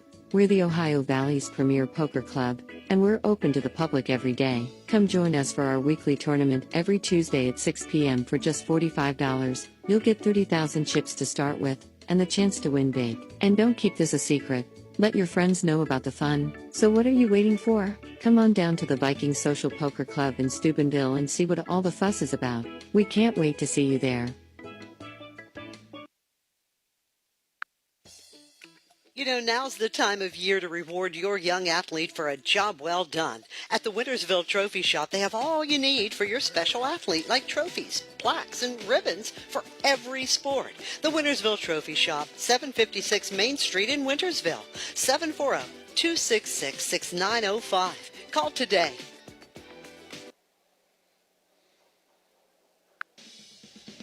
This broadcast is brought to you by Ohio Valley Sports Online, your sports authority. Subscribe to our YouTube channel and get instantly notified when we go live on our next broadcast, only on Ohio Valley Sports Online. Ladies and gentlemen, we are at halftime here at Skyhawk Stadium. The Skyhawks hold a 14-7 lead over the Weir Red Riders. Looking around at some of our out-of-town scores brought to you by Fort Steuben Maintenance, some from last night, some from today. We have number one seed in AA, North Marion 35, beating Lincoln 35-14. Fairmont Senior, the number 2 seed, 31-27 winners over Wayne. Independence 54, Roane County 21. And you'll have to excuse me, that was last week's scores. Try this again. AA. No score right now, North Marion Herbert Hoover. Fairmont Senior 42, Philip Barber 0 from last night. Of course, Scott and Weir 14-7 here in Madison. Independence 13, Winfield 0. In AAA, Bridgeport 41, Cabell Midland 21 from last night. Huntington up big on Spring Mills today, 34-0 at the half. Martinsburg 49, Jefferson 0 last night. And Princeton, number 5 Princeton, knocking off Parkersburg 41-37 in a tight game. In the single A brackets, James Monroe and Cameron scoreless. No score yet from Tug Valley, Tucker County. Williamstown 35, East Hardy 0 at the half. And Greenbrier West 22, Wahama 20 last night. Halftime scoreboard brought to you by Barium and Chemical. Today's game, we'd like to thank many of our sponsors. Commissioner Eric Timmons, Fort Steuben Maintenance, State Farm Agent Cassie Johnson, Naples Spaghetti House, the First Westminster Presbyterian Church, the Route 22 Sports Bar, M&M Hardware, Crazy Mexican Restaurant, Richard Poe Financial Services, Water Transport, National Colloid Company, Lancia Villa Royale, TS Electric, The Friendly Tavern, Yetz Family Foundation, the Viking Social Poker Club, Josephine's Carryout, Rawson's Mulch and More, Hauser's Furniture, Tudor's Biscuit World, Trinity Health System, Economy Lawn Care, Steve's Fish and Chips, Stickles Law Offices, Marcino's Enterprises, Total Sports Connection, IBEW Local 246, Franciscan University of Steubenville, Best Western at Franciscan Square, Hood's Pharmacy, Cedar One Realty, Wintersville Trophy Shop, Edge Sports, Anthony Mining Company, The Electric O, Mario's Italian Restaurant, Uncle Johnny Delivers, the Ohio Motor Group, Barium and Chemicals, Main Street Bank, Corey Winget, Capital Recovery Systems, Baird Wealth Management, Steubenville Country Club, Signs Limited, Apollo Restoration, Barrel Ford Toyota, Attorney Adam Martello, and Dr. John Feigl. Our other sponsors today, opening kickoff brought to you by Commissioner Eric Timmons. The touchdowns today sponsored by Apollo Pro Cleaning. Mario's Italian Restaurant sponsoring our timeouts. Capital Recovery System first downs. Trips to the red zone by the Guida Law Offices. And the extra points by the Jim Huggins family. And we'll be back from Madison with the second half after these sponsors. Hi, this is Rita from the Target Shop. Stop in this weekend for 15% off all in-stock items. We are located in the Hollywood Plaza around the corner from Office Max. Good luck to all area teams. Ohio Valley Sports Online is your sports authority. Follow us on Facebook and subscribe to our YouTube channel. Live streaming high school and NCAA sports, plus weekly football coaches shows right here on Ohio Valley Sports Online. Are you craving delicious Italian food? Look no further than Naples Spaghetti House in Steubenville. We're open Tuesday through Thursday from 11 in the morning till 7 at night, Friday from 11 to 8, Saturday from noon to 8, and Sunday from noon to 7. Come in for our weekly lunchtime special or check out our monthly specials for even more delicious options. Oh, and don't forget, we're closed on Mondays. You're listening to Ohio Valley Sports Online, the sports authority. If you want to get your message heard, visit us on Facebook and leave a message. Ohio Valley Sports Online is on any connected device, phones, tablets, smart TVs. Follow us on Facebook and don't forget to subscribe free to our YouTube page. Type in OVSO. You will get immediately notified the instant we go live with our next broadcast.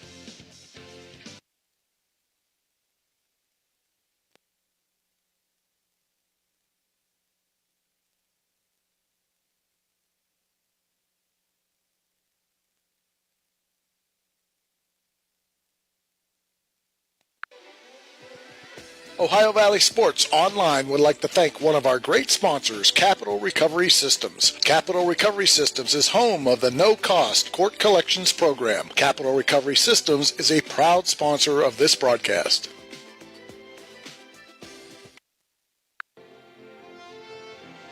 Looking to build relationships and love God and others? Come check out First Westminster. Join us for Sunday worship at 10:45 a.m. We're located at 235 North 4th Street. We have a thriving children's church and youth group for PK through 12th grade. The Senior Center, called Our Place, is open to everyone 50 and older. It's a hub for resources, education, and wellness. Open every Tuesday, Wednesday, and Thursday from 8 in the morning until 2 in the afternoon. Oh, and join us for Bible study. Men's Bible study is every Wednesday at 10 a.m., and our evening Bible study is open to all at 7 p.m. Looking for a fun and Christ-centered activity for your kids? Sign up for Edge Basketball. It's a tri-state youth basketball league for boys and girls ages 6th through 6th grade. Online registration starts September 1st and is only available during the month of September. Oh, and coming soon, Edge Golf, a state-of-the-art golf simulator held at First West. Stay tuned for more information. At First Westminster, we believe in building relationships and community. Come join us.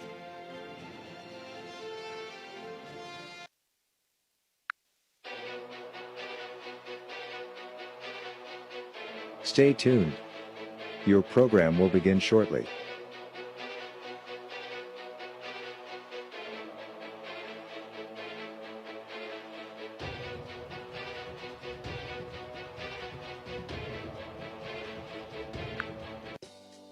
This broadcast is brought to you by Corey Winjet, financial advisor and a partner of the RWN Group at Baird, Private Wealth Management located at 200 Stanton Boulevard, Suite 40, Steubenville. Call Corey Winjet at 740-282-5024, a proud supporter of Ohio Valley student athletes and Ohio Valley Sports Online.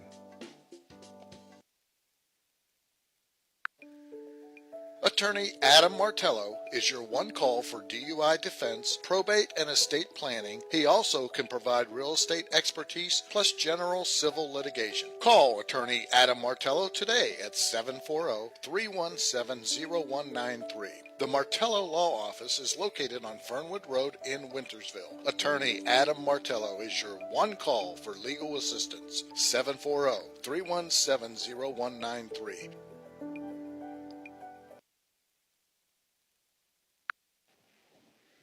This is Danyasha Tubble Yes on behalf of the Yes Foundation. Wanted to wish all the area teams the best of luck.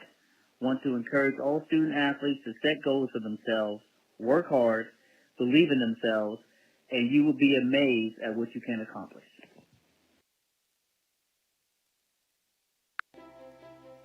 Ohio Motor Group has 3 locations, Steubenville, Bridgeport, and St. Clairsville. Let Ohio Motor Group show you how easy it is to buy a quality used car. They believe in fair pricing, superior service, and treating every customer right. Their friendly and knowledgeable staff will help you find a car that is fit for your budget. Ohio Motor Group with 3 locations to serve you. Check them out right now. OhioMotorGroup.com. Find your next ride. Are you looking for a place to enjoy delicious Italian food and drinks with your friends and family? Look no further than Scaffidi's Restaurant and Tavern in Steubenville. Scaffidi's is a family-owned and operated restaurant that specializes in Italian cuisine. From pasta to sandwiches, we have something for everyone. And don't forget to try our signature cocktails. Our restaurant has a cozy and welcoming atmosphere that's perfect for any occasion. Whether you're celebrating a special event or just want to have a night out, Scaffidi's is the place to be. And did you know that we're located in Hollywood Shopping Plaza? You can easily stop by for lunch or dinner while running errands or shopping. So what are you waiting for? Come visit us at Scaffidi's Restaurant and Tavern in Steubenville. We can't wait to serve you. Scaffidi's Restaurant and Tavern. Homemade Italian food and drinks in a cozy atmosphere. Visit us today.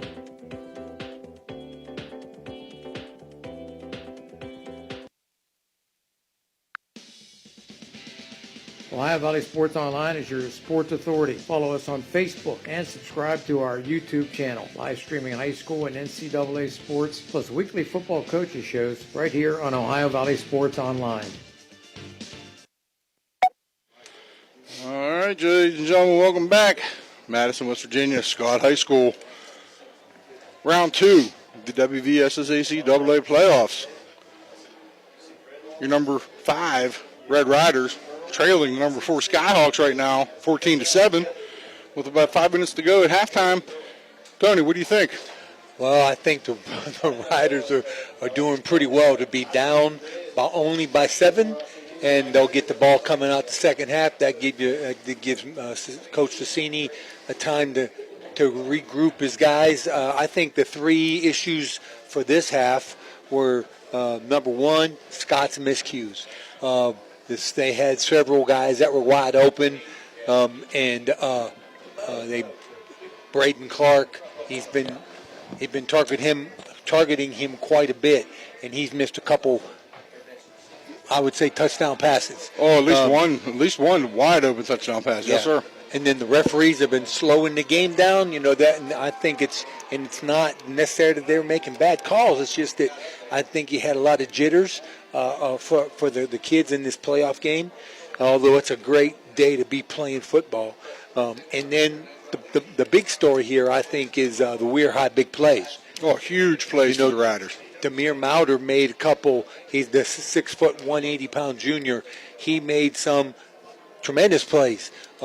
That touchdown that he scored, Scott had it defended really well, but he went up there, high pointed the ball, and was gone. It was, what was it, about? By my math, I had a 78-yard touchdown pass there. Yeah, so which was really big, and then Scott drives all the way down the field, and don't you know, Mr. Mauder, number 5, picks off the ball in the end zone, and they keep Scott out of the end zone. So, you know, oftentimes like this, you know, the big plays, especially when the team is allowed to stay in the game, the longer and even if you may be outgunned, the longer the game goes, the more confidence you get, and then it's anybody's ball game. So this will be looking forward to a really good second half. You know, Coach, I 100% agree with you.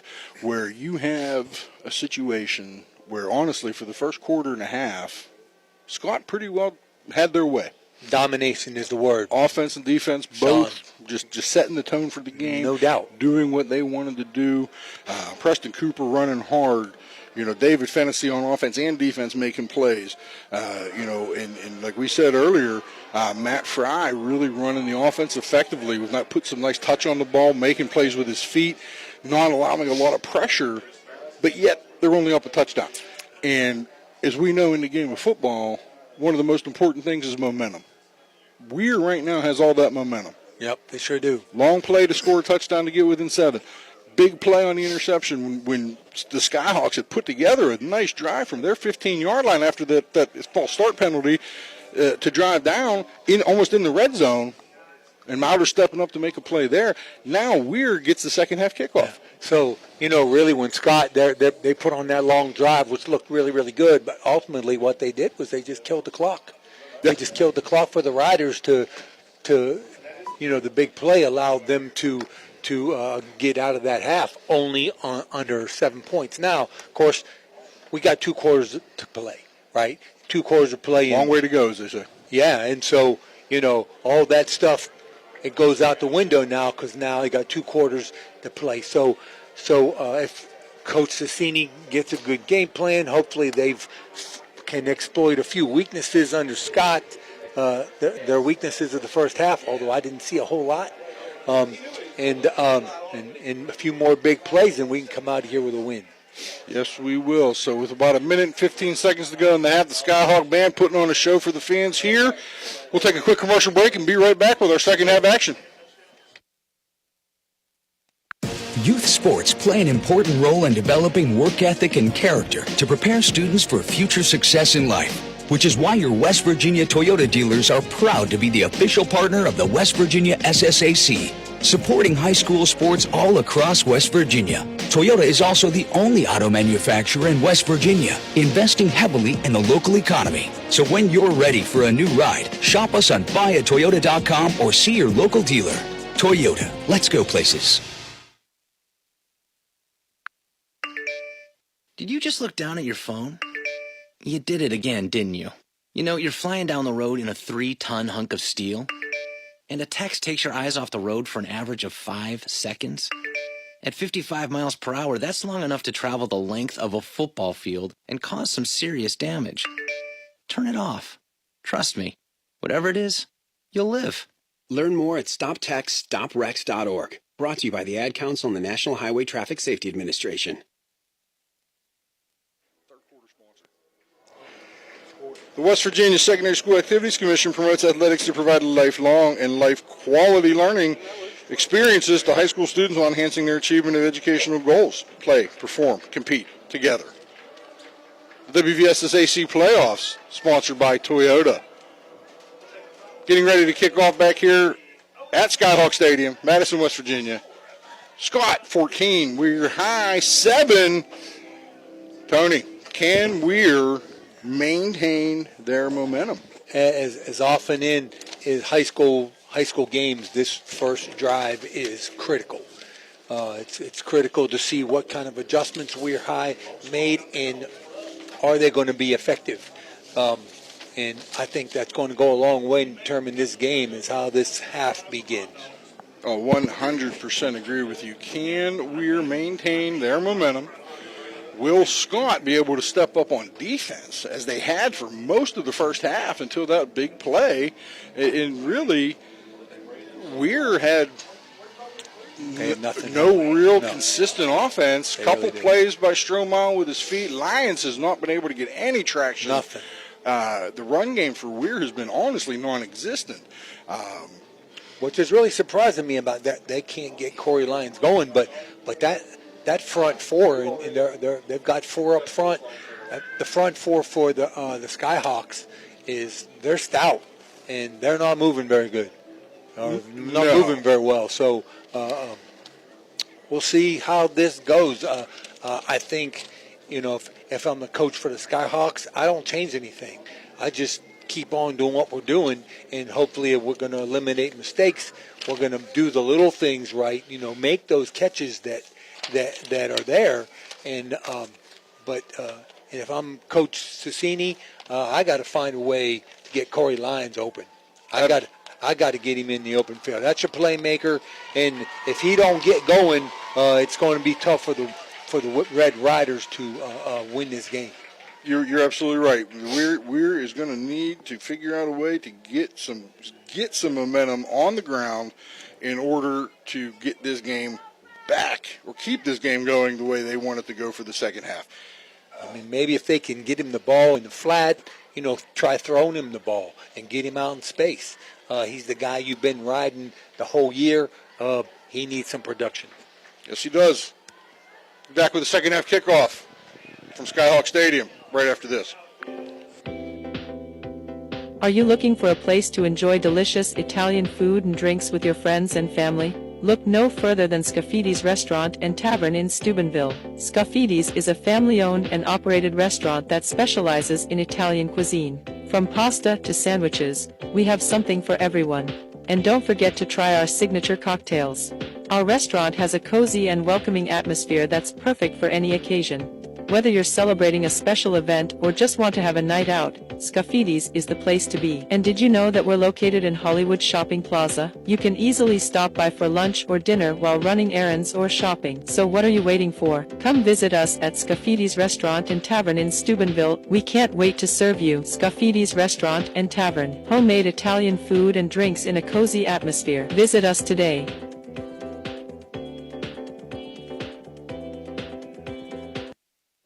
Doing all that. All right, Tony, we are back here, Skyhawk Stadium, getting ready for the second half.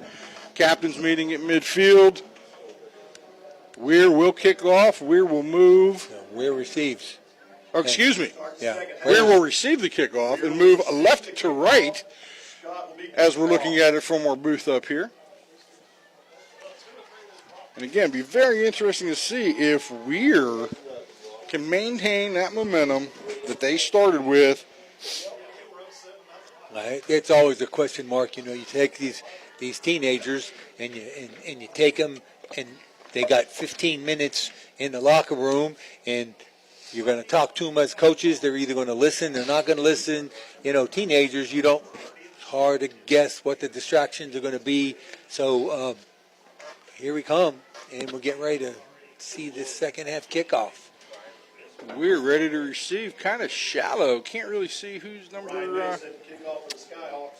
He's Robert Schubel back about the 20-yard line, expecting another short kickoff from the Skyhawks. This third quarter going to be brought to you by Blakemore Insurance. Skyhawks are set. The run up and the quick kick. It's a low squib. Colson picks up the ball, gets out to about the 34-yard line here. One thing I noticed, Tony, as we walked outside at halftime just briefly, the sun really started to set here a little bit early.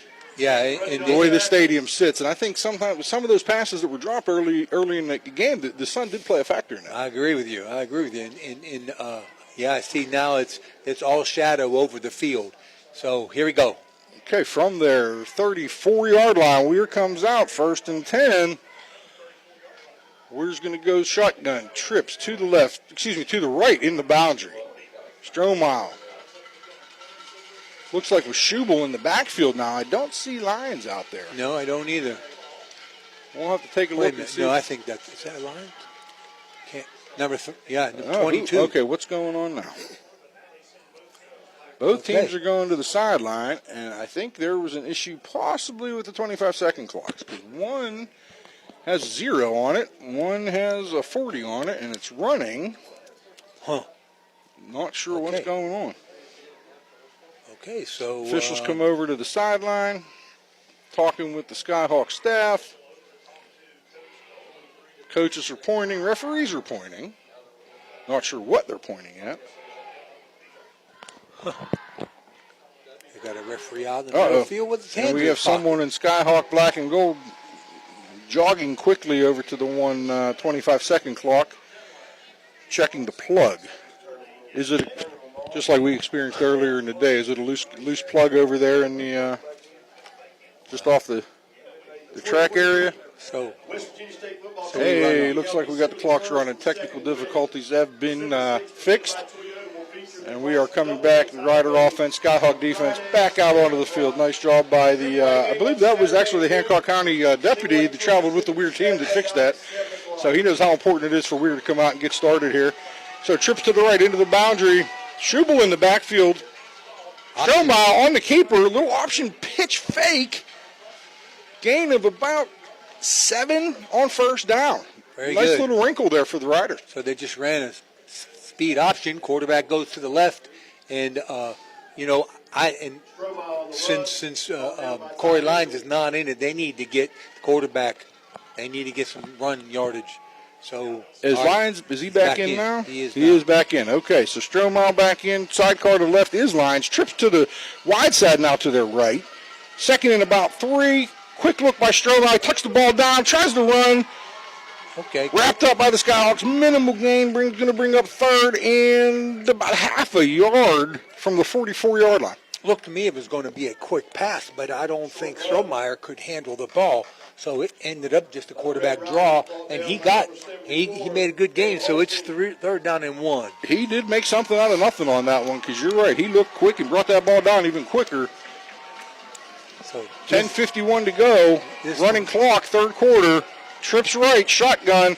Hand off the lines, up the middle. Powers his way, and he gets I believe, a generous spot there at the 45-yard line, enough to pick up the first down. Wow, there was nothing in there for Corey Lyons. Not at all, but he kept them legs churning and fell forward. They gave him a nice little spot right on the 45, so it brings up 1st and 10, just over the 45. Wow. 1st and 10 for the Riders. Stromal coming back from the sideline, relaying the play into the huddle. So that's a good first down. All right, was that Lyons now look a little bit of a wildcat. Stromal split out as a receiver. Lyons going to be taking the snap here. Empty set.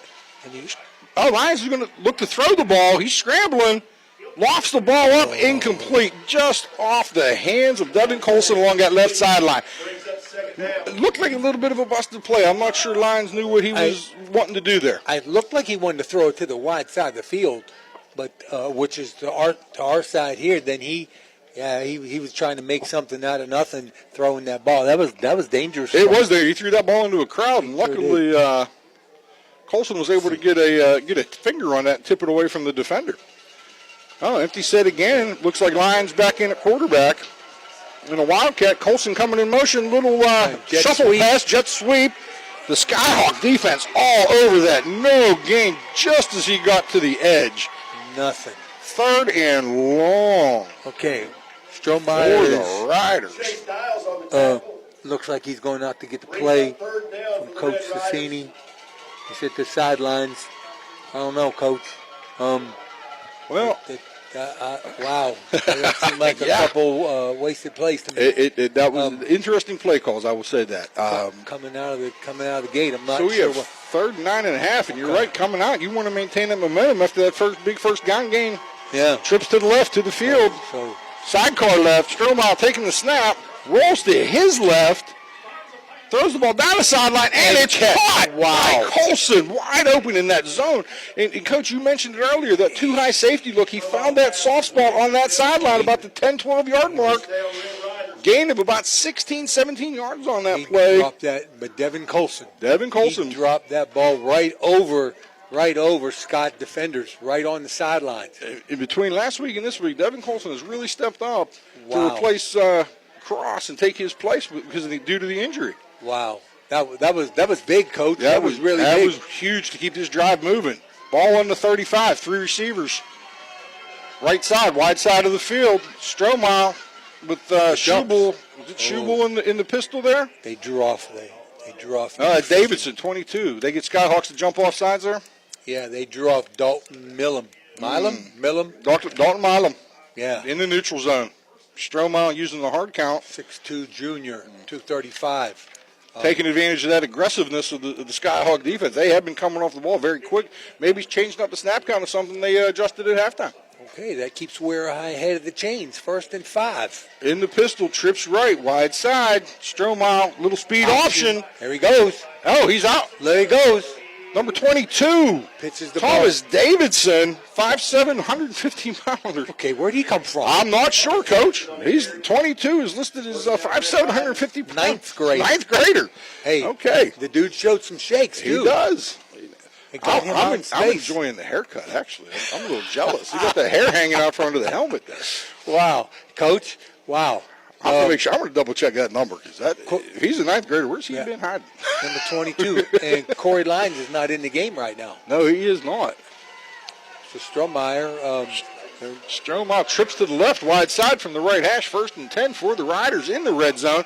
Strohmeyer rolling to his left, cuts his foot, getting loose in the secondary, down to the 6-yard line on the scramble. Got out to the edge, didn't like what he saw, tucked the ball, planted it, made one cut, got north, and got a nice gain. Okay, so Lyons back in the game. I think they're just changing up some personnel.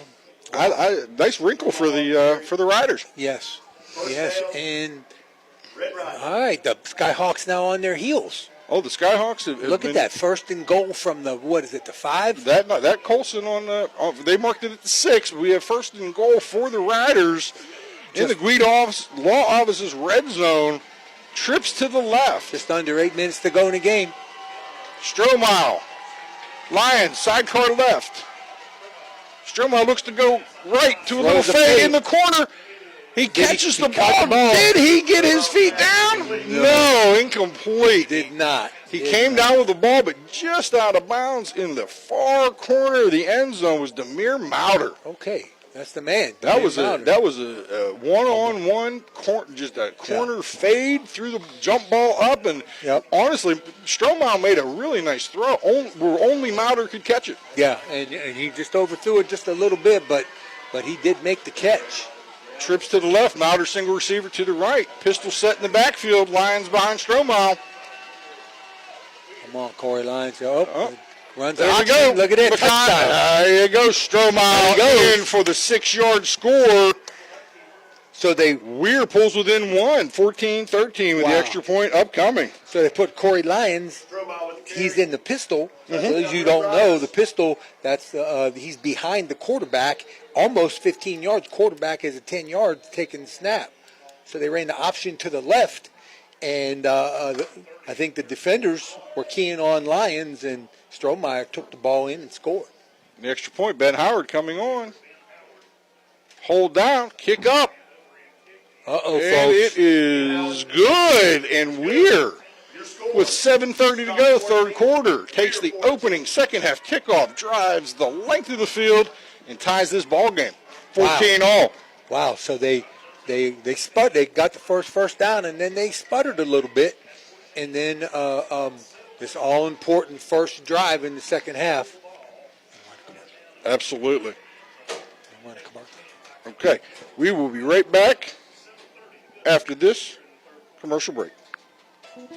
At Softite Community Federal Credit Union, you are part of a family. Softite is special because they give members an opportunity to own the financial institution where they do their saving and borrowing. At Softite, they often charge less for loans and pay more for savings than other types of financial institutions. Softite is convenient. They're also a not-for-profit institution. All income, after meeting expenses and reserve needs, is distributed to you, the members, in the form of dividends on savings, competitive loan rates, and improved services. Softites give members a chance to participate in decision-making, something that no other financial institution offers. At Softite Community Federal Credit Union, you are family.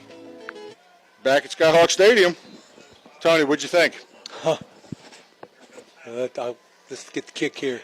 Ben Howard with his kick. Down to about the 15-yard line. Takes it right up the sideline and out of bounds. Right into the arms of Devin Colson. So going back to that drive, Coach, what do you think? Well, Coach, number 22, the freshman, Thomas Davison, 5'7", 150-pound freshman, seemed to spark him.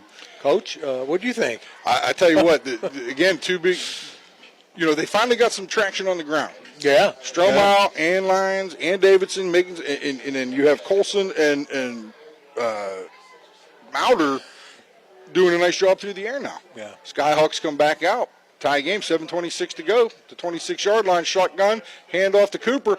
Off the left edge, puts his shoulder down, runs through a tackle. Out to the 39-yard line. And a Skyhawk first down. That was a nice, tough run by Cooper. Malachi Strohmeyer, he read it. He come up from the safety position. And he filled the gap, and he got run over, Coach. All right, here we go. Trips to the boundary for the Skyhawks. Takes a snap. Hand off to Cooper again. Same thing. I think we got a exact hold. same play. Look like we got a hold there, Coach. But the Riders were ready for that one. Do we have another flag down? No, I thought maybe there should have been. Curious call, Coach, into the boundary. I'm wondering, same action, same runners, same hole, into the boundary. Yeah. What are they setting up? Yeah. What are they setting up? Good question, Coach. So it looks like trips to the right, to the wide side. Second and short 10, long 9. Looks like we're sidecar right. Cover 3. Oh, same play again, Coach. Yep. Just inside now. Yeah. So 3 runs and that's number 12, Sutphin, with a short gain, 5 yards on second down. Brings up third and a 6-yard. Yeah, 3rd and 6 coming up here for the Skyhawks. Interesting, no pass, Coach. 3 runs. I'm surprised. Same to the Weir high. If I'm Weir right. thinking defensively, watch the bootleg. But now they have to throw. Right? Yeah, they put themselves in a position. I have to throw a bunch set almost. There we go. Bunch. Yep, trips to the right. I'm thinking sidecar right. Shotgun for Fry. Looks over the defense. Looks like he might be calling a little bit of an audible here. And he takes it, looks right. Oh, nice quick slant there. Number 2, Isaiah Bush. Oh, he ripped the ball out, but he was down. So they're in that kind of bunch formation. Remember last time they ran the bunch, they ran the bubble screen. They did. This time they ran the bubble slant. So they run the slant with the with the flanker. He backpedals to the sidelines, tries to bring the linebacker to him, and then they come behind him with the slant. It's a really, really well-designed play, Coach, for the first down. And a very simple play, too. Very effective. So the Skyhawks come out first down from the Weir 45-yard line. We got 3 receivers to the right, a little bit of an H-back set. Sidecar to the left of Fry. Takes the snap, little play action, quick hitch out here to Bush. Bush sneaks down the sideline, thrown out of bounds right outside the 32-yard line of the Riders. It's a dangerous play when you got an athlete out there. You make one guy miss, and he did. He made Devin Colson miss, just a quick hitch. Turned around, caught the ball. He made one guy miss, and Weir was able to make the tackle, but not before the first down. They did rally up and make that tackle, but good enough for a Scott High first down. They marked him out at the 33-yard line, 1st and 10. Inside handoff to Sutphin. Sutphin lowers his shoulder, runs through 2 Weir tacklers, forced out of bounds by Colson and Daniel Howland. That was a very interesting set. They had a tight end into the boundary, but he was like a flexed end, and then they had the H-back in between him and the tackle. And they're coming right back to it. Yep, same formation. Interesting. Same formation, sidecar right, 2 receivers each side, H-back to the left. Which is more of a run formation. Wow. Counter action right into that H-back set. Cooper, very short gain, if any. Coach, give them a gain of maybe 1, bringing up 3rd down and 5. So they must see something because they've run every play to that left side. They got the H back to the left, and it's in the boundary, and they're running basically the same. It's either they've run every play to the boundary this or drive. the dive right up the left side. So the Weir High right side. So I think you're right. I think they might be setting something up. Hard to tell if it's a personnel matchup that they like on that side or if it's a schematic thing. 3rd and 5. Right now. Trips to the right. 2 receivers tight, 1 flexed out, 1 flexed wide left, which is Bush. Sidecar to who's right. Oh, weird. Jumps into the neutral zone. He did jump. Yeah, it was 3rd and 5. 3rd and a short 5. This should be enough. I'll tell you, Coach. Are they going to call it on the Skyhawks? So the offensive line, I think is so. Walking back. I think they so. did. Yes, sir. Weird jump, but I don't think they broke the neutral zone, which caused Scott's line to jump. I agree. Which cost them the 5-yard penalty. So Scott, the Skyhawks, called for a 5-yard false start, now pushing it back to 3rd and a long 9. Wow. This will be big for the Red Riders. You would expect Scott with Fry's arm to look to the air here, unless they're looking at 4-down territory. Other than a little trips to the pass, right. Coach, they haven't thrown anything. Sidecar left, takes the snap, inside fake handoff. Nothing. Fry's looking, scrambling. Scrambled. Oh my goodness! Cooper snuck out wide open.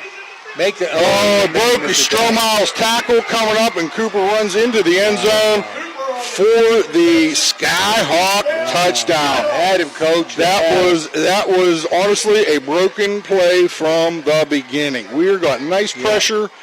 They didn't bite on the run fake, but after the run fake, Cooper didn't stop. He kept the play alive. You mentioned the scramble drill. He doesn't stop. He keeps play alive, and the DBs take their eyes off the receiver, and he was wide open sitting over there on the outside right side. And you see it so many times where the DBs and linebackers have to come up and play that quarterback on the run, and that receiver just nobody around. Well, happened last Huge night. Play for the Skyhawks. Happened last night during the Big Red game. Quarterback was a scrambler. An extra point, snaps is down. Oh, he shanked it.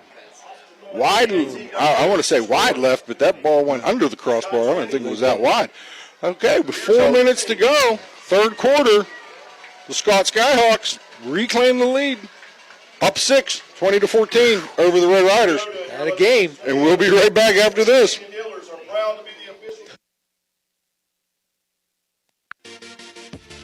Blakemore Insurance Agency is exclusive to the senior market. We represent a variety of Medicare supplements or Medicare Advantage plans. giving us the ability to offer some of the most competitive products from the top insurance companies in our country. Our loyalty lies with you, our customer, not the insurance company. Many of today's seniors are completely overwhelmed with turning 65 and going on to Medicare. Call Blakemore Insurance Agency today for more information. 304-723-0909. Blakemore Insurance Agency is a proud sponsor of this broadcast. All right. TS. We are back. Skyhawk Stadium, 4 minutes to go, third quarter. Scott with the ball set, kicking right to left. We are expecting another short or squib kick, which Scott has done all afternoon. And a fake kickoff. Looked like a balk to me, Coach. That looked send the runner to the base. That's it. I was everybody advances the base. That was a false start on the entire kickoff team. I think they got a little bit ahead of themselves. The referee, I don't think, had signaled ready for play. Okay. So, yeah, Ryan Neal a little anxious to get started after that big touchdown, 32-yard touchdown pass to Preston Cooper. Neal comes up, deeper kick this time, down to about the 19-yard line. Strobel comes up, picks his way through, up over the 35 to about the 38-yard line or so. Not bad. Good starting position for the Riders to try to come back with an equalizer. So, if I could just a second describe that last play for you listeners out there. The quarterbacks rolled into the boundary, and there was nothing there, and he got missed like 3 times, and then he found the guy to the wide side, all the way by the sidelines, to get the touchdown. Oh, Weir had the pressure on, just lost track of the receivers. Weir comes out, 1st and 10. 3 receivers to the right, Strohmeyer with the snap. Takes a quick look, pulls the ball down, scrambles. Oh, no. Oh, ball batted back in his face by number 51? Number 10, I believe. Jax McCarty. Number 10. Yeah, Jax McCarty with a nice pressure from I believe his defensive end spot on that play. It looked like they were going to set up some kind of screen or something, Coach. I don't know. They did. Strohmeyer pulled that ball down quick, took a quick look to his left, and pulled the ball down. When he pumped the second time, McCarty in his face, looked like he was playing volleyball, spiked it right back at him. And I think that that was good that he batted back, because I think it may have been picked up. He was going to throw into a crowd for sure. Yeah. Trips to the right, pistol set. Strohmeyer will take the snap. Little speed option coming out here. Strohmeyer up the middle. He is loose. Cuts to his left. Gets the first down up over the 50 into Skyhawk territory. Ball down at the 48-yard line.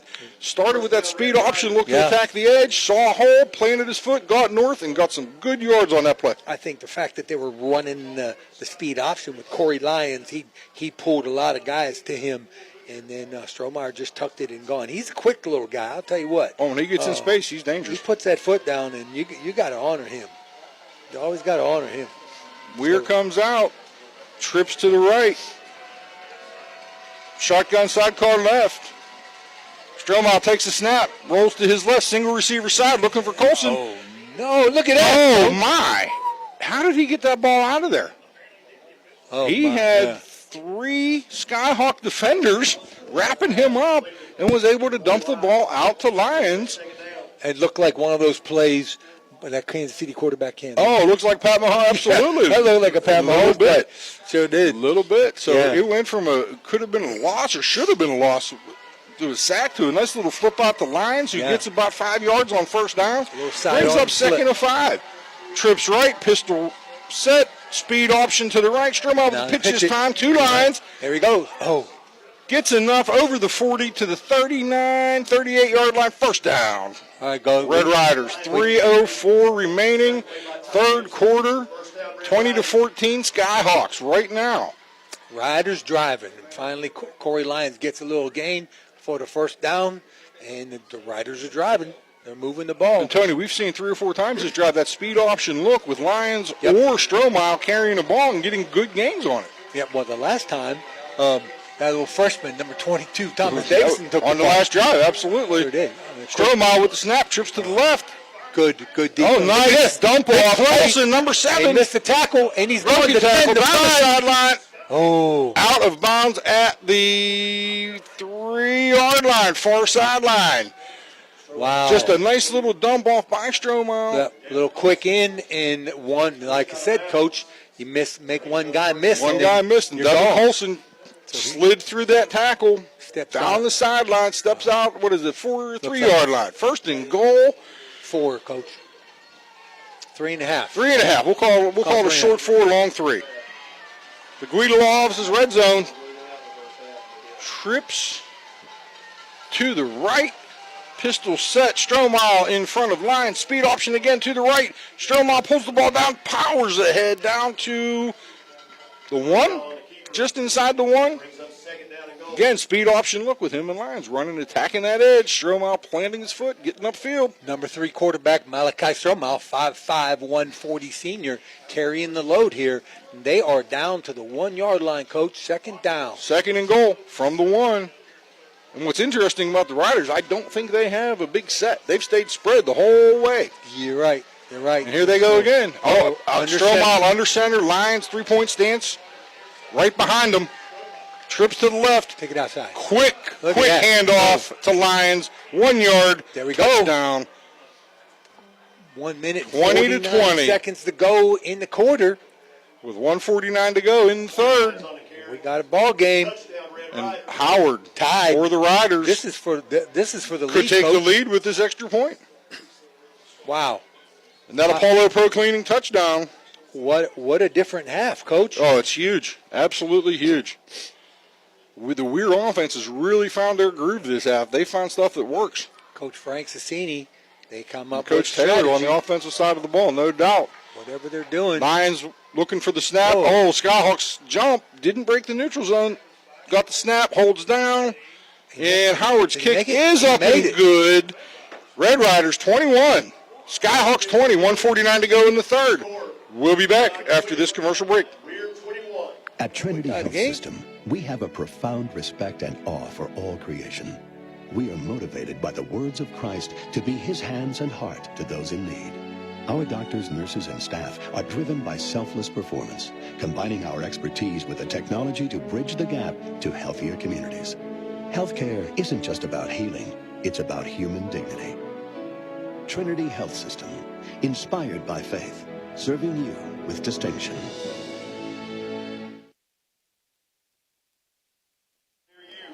All right, Tony, we are back here. 1:49 to go. We're taking their first lead of the game, 21-20. And you were talking earlier. Looks like a different team. Sean, why don't you give us a little insight into what the challenge of a head coach when you get in halftime and your team's not doing so well. You got to make. It looks like Coach Cicini's.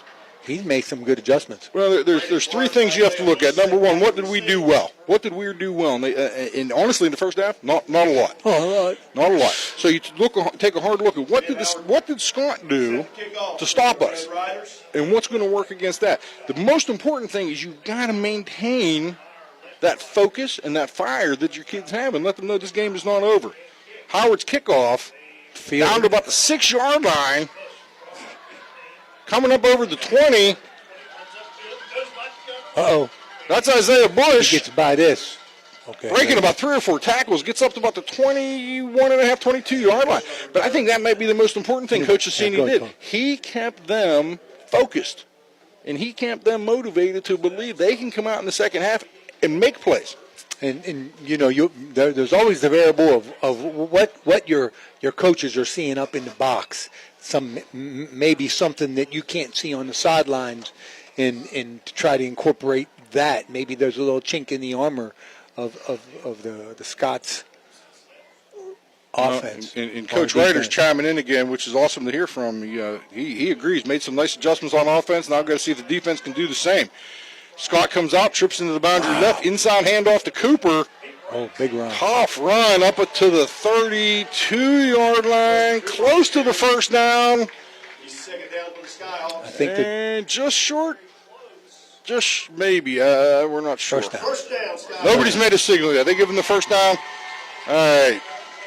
So getting back to what Coach Ryder just texted us, the Weir offense made the adjustments. Can the Weir defense do the same now? Skyhawks quick to the line. Quick to the line. Heavy set in. Wow.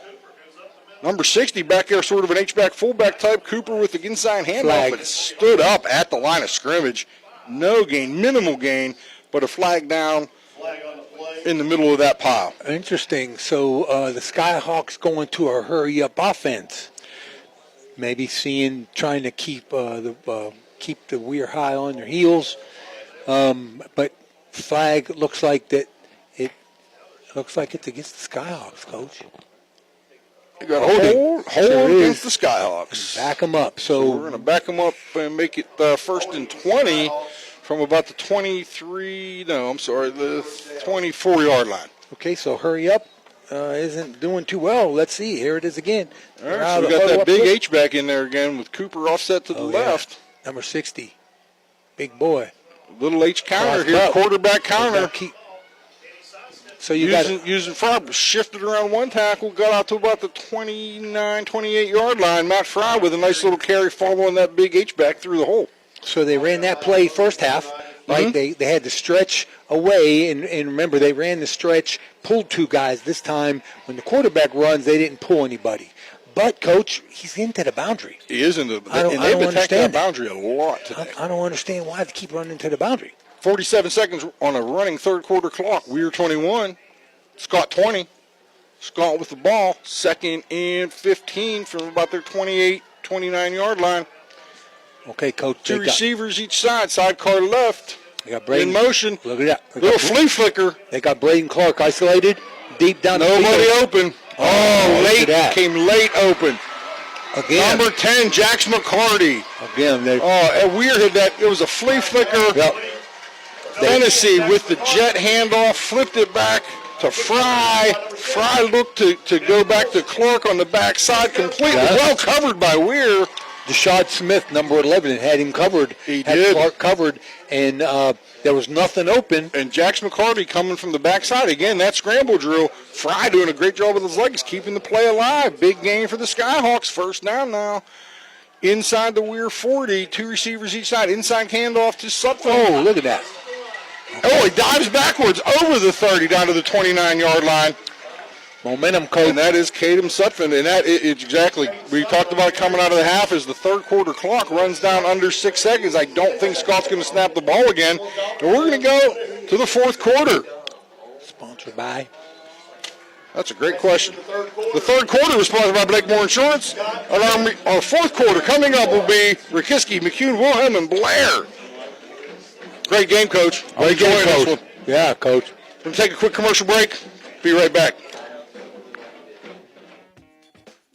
Valley Converting, located in Toronto, Ohio, purchases paper products from the public daily. Valley Converting is a manufacturer and converter of 100% recycled paperboard. For information or questions about Valley Converting products and services, contact them at 740-537-2152. Valley Converting is located on South 4th Street in Toronto, Ohio. Take your paper recyclables to them and convert them into cash. Valley Converting is a proud sponsor of this broadcast.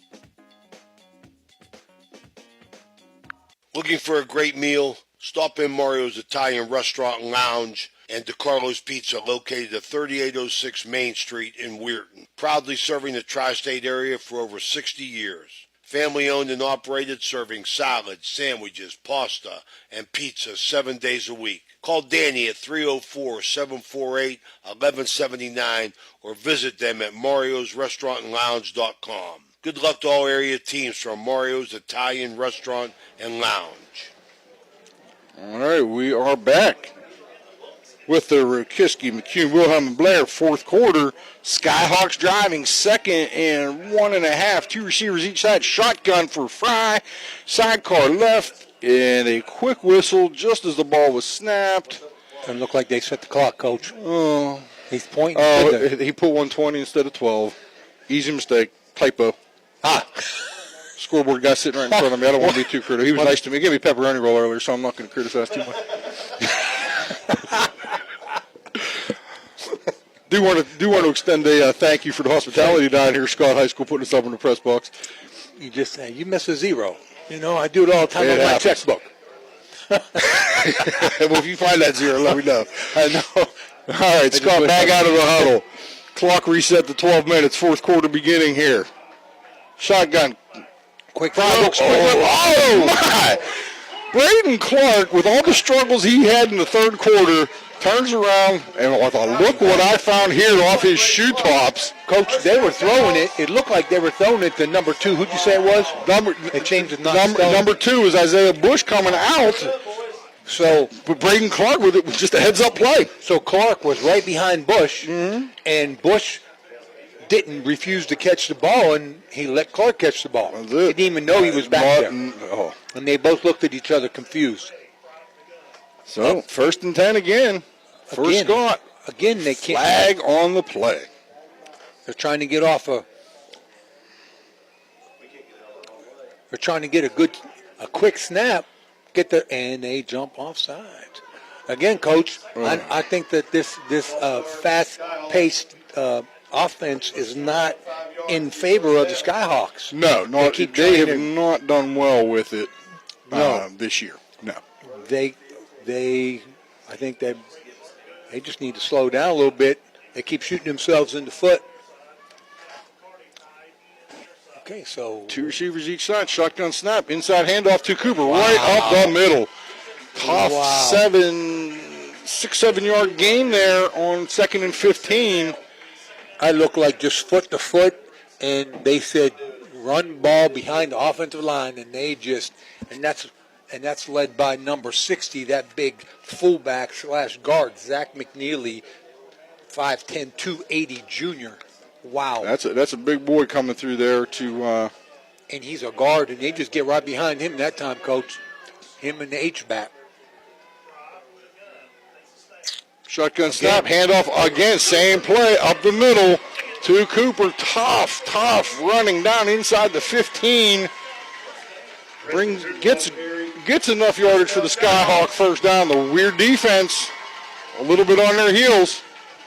They just get behind those. I think it seems to me the strategy of the Skyhawk coach is let's get behind the big boys and let's just run the ball. And until Weir stops it, that's not a bad place to be. And, right now, they're not. They're not stopping that run at all. So, timeout Riders. That timeout brought to you by Mario's Italian Restaurant. Tony, we're going to step away. Okay. Catch our breath a little bit. Check our blood pressure. Getting exciting here with 10:31 to go. We're up 1, 21-20. Trying to find a local, family-owned pharmacy that doesn't treat you like a number, they treat you like, well, you. Visit Hood's Pharmacy. Find them at 971 Main Street in Follinsby.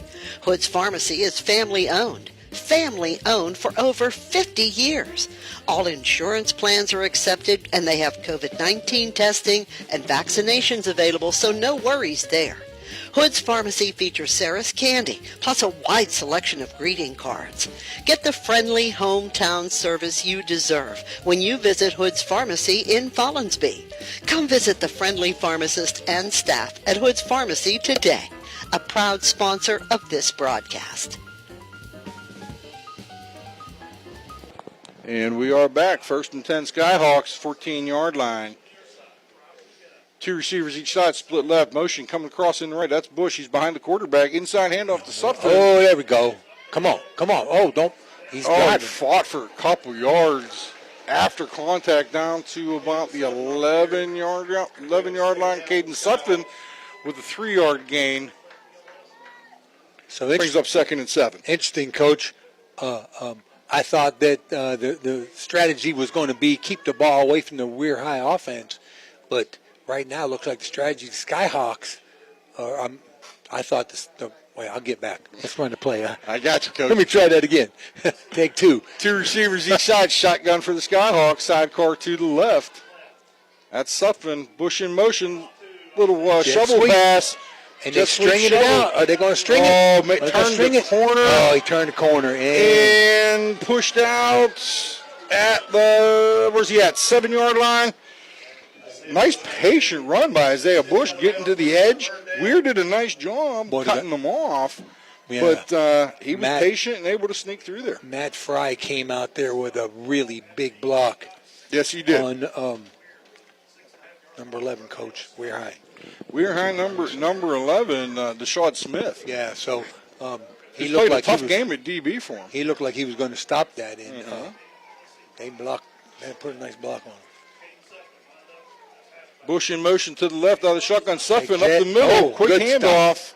Now the Weir defense steps up, pushes him back, throws him back about 5 or 6 yards on 3rd and 3. Brings up 4th down for the Skyhawks. Down 1 here with 9:26 to go in the game on a running clock. So the first play they ran the jet sweep and they pitched it forward. This time they ran the jet sweep, but they didn't pitch it. They gave it to the running back in the middle of the formation, and Weir High had it shut down. So here we go, Coach. 4th down, big 4th down. They're going for it. 4th and 2 from the 5 for the Skyhawks. 2 receivers each side. H-back right, sidecar shotgun left. Oh, left side. Quick jump off sides again.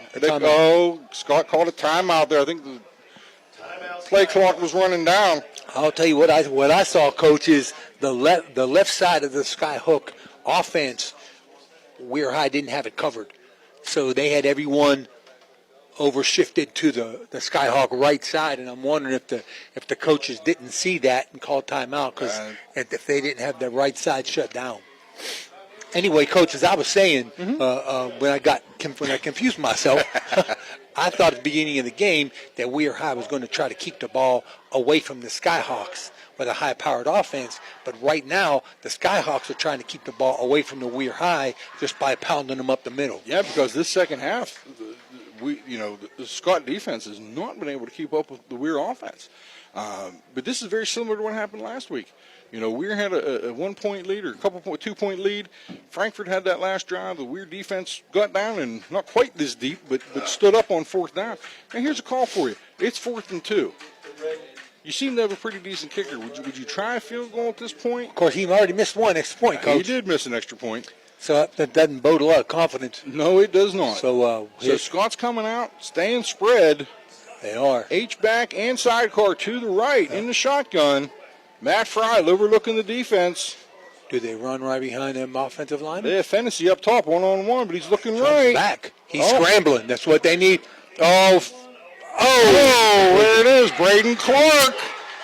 Back of the end zone. And I'll tell you what, Braden Clark did not have a very good 3rd quarter, but he's made up for it in the 4th. And Coach, that was a tight window he threw the ball in because that was well covered. How many times today have we seen Matt Fry What are they yelling about, scramble? What are they There's yelling? an injured Red Rider in the back of the end zone right now. Touchdown is going to stand. Oh, was there a controversy on that? I'm not sure. Looked to me pretty clear. From what I saw, I agree with you. But there is an injured Skyhawk. The touchdown will stand. So right now, injured rider. I'm sorry, injured rider in the back. Looks like he might just have a cramp. Trainer out there looking at him. Right now, score 26-21 Skyhawks. You thinking about going for 2, make it 28-21? I think so. I think this is me. You got to go for 2. I agree. You got to go for 2. Yeah, make it 7. And I think that's what's give this injury. Never like to see injuries. But this also gives the Skyhawk coaching staff a chance to decide what they may want to do here for this extra point.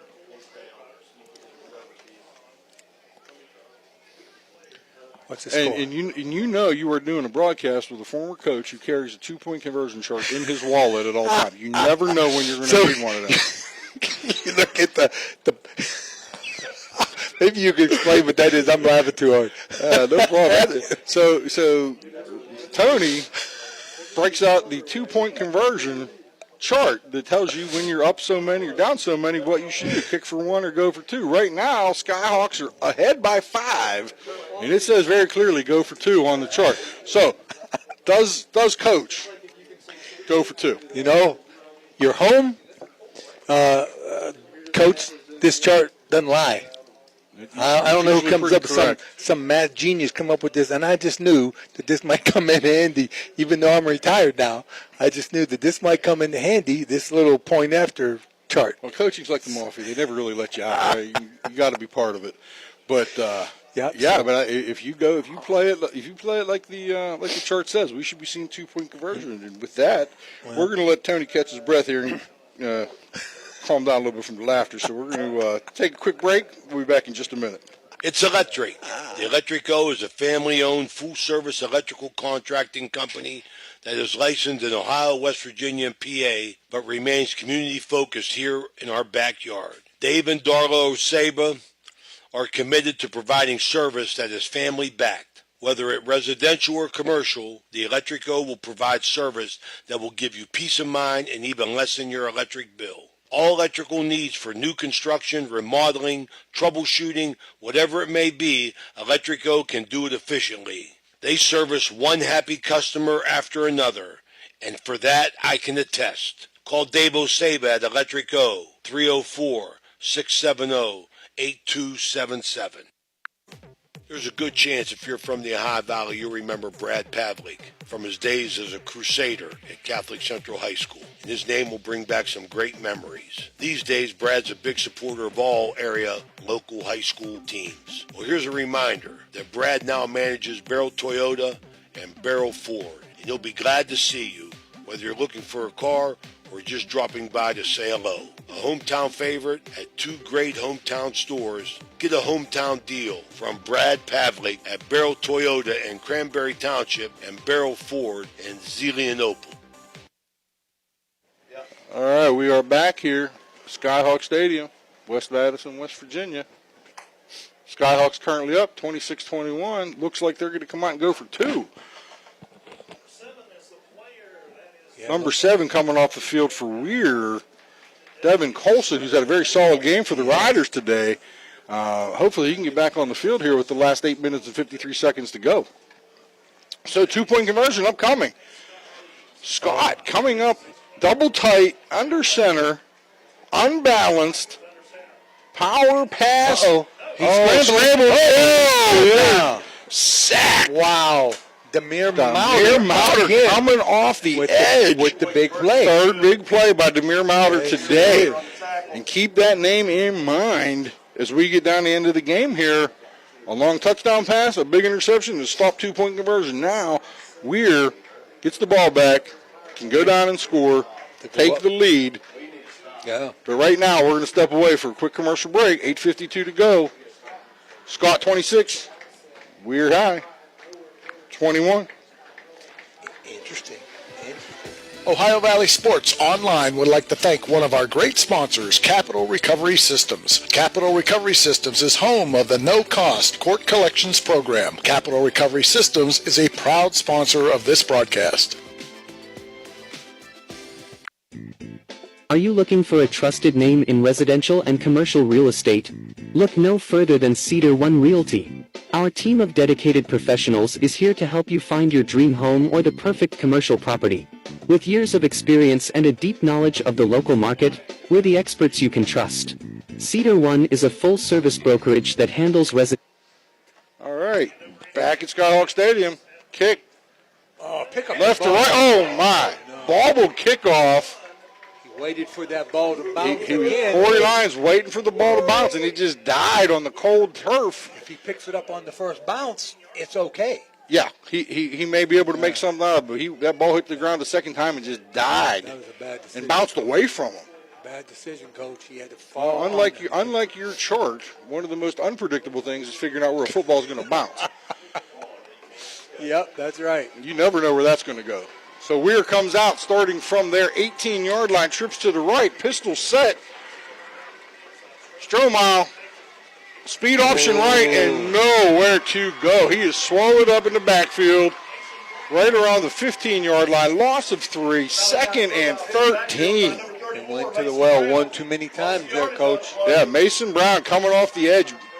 You know, the play side, they took away the speed option, and Mason Brown coming off the backside edge, able to chase Strohmeyer down for a loss. Okay, that's not a good start. No, and with Colson being out right now, I didn't see him come back on the field after the injury last drive. Oh, yes, he did. He just came back into the huddle. So Colson, Mauder, Lyons, Strobel. 2-by-2 set, sidecar left. Strohmeyer takes a snap, inside fake. Oh, Strobel was wide open and he missed him. Colson there he with the goes. catch along the sideline. goes. He's loose. If he gets loose, he's gone. Uh-oh. He is gone. Can he get run down? He is gone. To the 5. 10. Touchdown. Touchdown rider. Made a man miss. Wow. Talk about a big play. Devin Colson being injured on the touchdown from the Skyhawks, covering Braden Clark, Wow. and now outrunning Braden Clark to the end zone. Wow. That was an 85-yard touchdown. Yeah, 85-yard touchdown pass on 2nd and 13. Make a guy miss. A 5-yard pass and about a 80-yard run. Wow. He made probably 2-3 guys miss. At least. Wow. What a play that was. We're up 27-26. Extra point coming. Howard on. They are set. All important extra point. Snap. Here we go. It's up and good. Howard knocks it through. The Jim Huggins family extra point puts Weir up to 28. We got it. Skyhawks 26.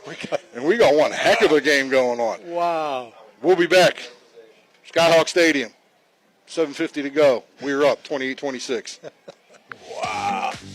Halftime is sponsored by Berryman Chemicals in memory of Eleanor and Douglas Red Naylor, supporting area youth since 1960 through academic and sports scholarships, mentorship, and community spirit. Good luck to all area teams from Berryman Chemicals.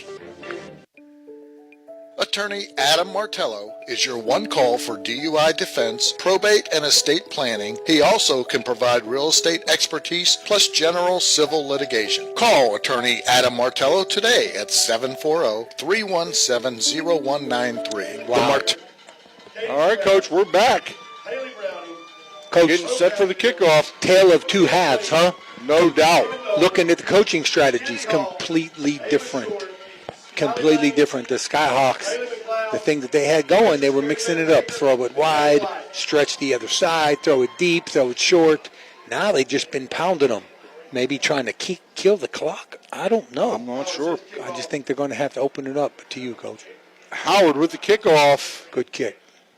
Inside the 10. Picked up by Bush, up over the 20. Oh, outside. no, had a gap. Weir lost contain a little bit. Howard comes over, looking like Pat McAfee there, trying to make kicker making a tackle. That's a pretty good return. Anytime you're outside the 30 on a kick return, you got positive yardage. Yeah, and if you're a kickoff team, you try to keep the kick return team inside the 30, and they're out to the 40. Weird looked like he did a nice job setting the edge, but gave up a little bit of a gap there in the middle of the formation, which allowed him to sneak out. So let's see if the Skyhawks open it up, Coach. All right, shotgun set. Matt Fry looking over the defense, 2-by-2. Oh, looking with Fry with a little bit of a check, rereading the defense. 10 to go on the play clock. Gets the snap, quick hitch. Throws the quick Out hitch. the Oh, what tackle. a play! Oh, balls! Wow. Oh, called him down. I think that might have been a fumble. Incomplete. They're calling incomplete now. What a break! Yes, it He was. got a broke on the ball. Isaiah Bush. They tried. Incomplete. Yeah, they called him incomplete. Separated him. He did. Heck of a. All right, Coach. Now he did separate him. Brings up 2nd and 10. when you get a DB coming up that quick, watch the makes me pump think fake. they're going to pump it and go over his head. And they got the speed to do it. They have Fennessy out here now to the side here. That's what I'm going to do. I'm going to 2-by-2 set. pump Inside run to Cooper. Coach, run the The ball. Weir on the ground. defense. That's a heck of a play by Strohmeyer. Maybe limited to about a yard, maybe 2 on the game. Brings up 3rd down and 8 for the Skyhawks. Wow. Big 3rd down. So maybe they were going to open it up, and Strohmeyer took that away, an incomplete pass, and maybe changed their mind. I don't. It's hard. It's hard to say, right? 7 minutes to go in the game. On a running clock, 7 minutes to go. Skyhawks at their 41-yard line, 2-by-2 set. Fry takes the snap, drops back, quick look. Got the out route. Deep. No. Oh, overthrew everybody. They had to. I think he was looking for Braden Clark. Yeah. He was looking for Clark on the post. Clark ran the flag route. A little bit of miscommunication, but it overthrew everybody. Brings up 4th and 8. Coach, they had an over under route, right? So you got a post over the top, and you had a quick out underneath, and Weir High didn't even sniff the quick out. No, so that was a first down throw if he makes it. And he's very, honestly, I don't think there was anybody on the post either, but Clark, I think, ran the flag instead of the post. And they are forced to punt. Is this our first punt of the game? I believe it is. Is it? I believe it is. Back to punt. Good snap. Good high punt. Wow. Nice hang time. Colson with the ball. Fair catch. Okay, inside Coach. the 30. We are at 6 minutes and 44 seconds to go, Coach. What do you want to see if you're Weir right now? If you're Weir, I want to see the clock at 0-0. There's no doubt about that. That's what I want to see. No doubt. Wow. Yeah. So, we're still waiting for Corey Lyons to get some traction. Yeah, he's had a few little carries and added a little spark to that run game, but Skyhawks have done a nice job taking him out. But if they want to run this clock out, Lyons is going to have to get some yards. I know, Coach. 6 minutes. All right, 29-yard line. We're moving right to left. Strohmeyer talking to Lyons in the backfield, pointing out routes. They might be drawing something up in the sand here. There he is. Inside handoff to Lyons. Gets about 4.5 almost 5 on the carry. Brings up 2nd down and 6, which is a good first down play. I'll take that on first down every time. Absolutely. Yeah. Keeps the clock running also. Yep. 6:28 to go. We're up to 28-26. Clock is in our favor. Right now? Wow. Very interesting, Coach. And it's completely different than what it was 10 minutes ago. Okay. We're back out in trips. Lyons moves up sidecar left. Tight receiver to the right side. Speed option to the left. Strohmeyer and Lyons again. Strohmeyer tucks it up inside the tackle. Short gain, maybe 2. Brings up 3rd and 4, which again is okay because it kept the clock running. 51 down. And 51 for Weir. Noah McClain. I think he got a little cramp issue going on. He's pointing to that calf, so I hope it's nothing more significant. Yeah. But with the injury on the field, we will step away. 5:55 to go. We're 28. Skyhawk. Hey, if he pitches that. Sudden fire, storm, or water damage can leave you feeling helpless. A disaster does not have to disrupt your life or business. With Apollo Pro Cleaning and Restoration, you are assured the fastest response time, guaranteed 24/7, 365 to any emergency. Apollo Restoration's trained and certified staff uses only state-of-the-art equipment to safeguard your property. In the wake of a disaster, think Apollo Pro Cleaning and Restoration. Don't be fooled by the amateurs. Expect the best from the best from your community's restoration company. Apollo Pro Cleaning and Restoration. Call them now, 264-6400. That's 264-6400. Apollo Pro Cleaning and Restoration, a proud sponsor of this event. Look at it. Interesting. So shout out to Coach Easy Rider. Okay, Coach, I can call you that now. You can now. I would have done it in class. I know that. But Coach Ryder was correct. And the chart does suggest when you're up by 1 that you go for 2. I did not check it. So shout out to Easy Rider. Good job, Coach. Coach Ryder, he hasn't missed anything. Still got it. Oh, absolutely. He should probably still be on the sideline somewhere. But here we go. Trips left, 3rd and 4 for the Riders. Strohmeyer in the shotgun, Lyons in the pistol. Speed off. There's the pitch to Lyons. Is he going to get Lyons finds a little crease and gets up over the 40 to the 42, 43-yard line. First down, Riders, 5:45. Clock stops on the first down.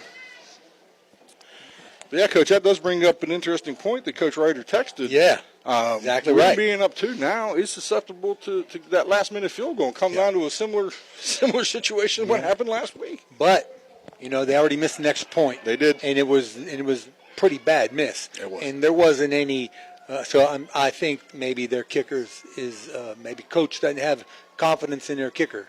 But, Coach Ryder, you're the man. You're the man.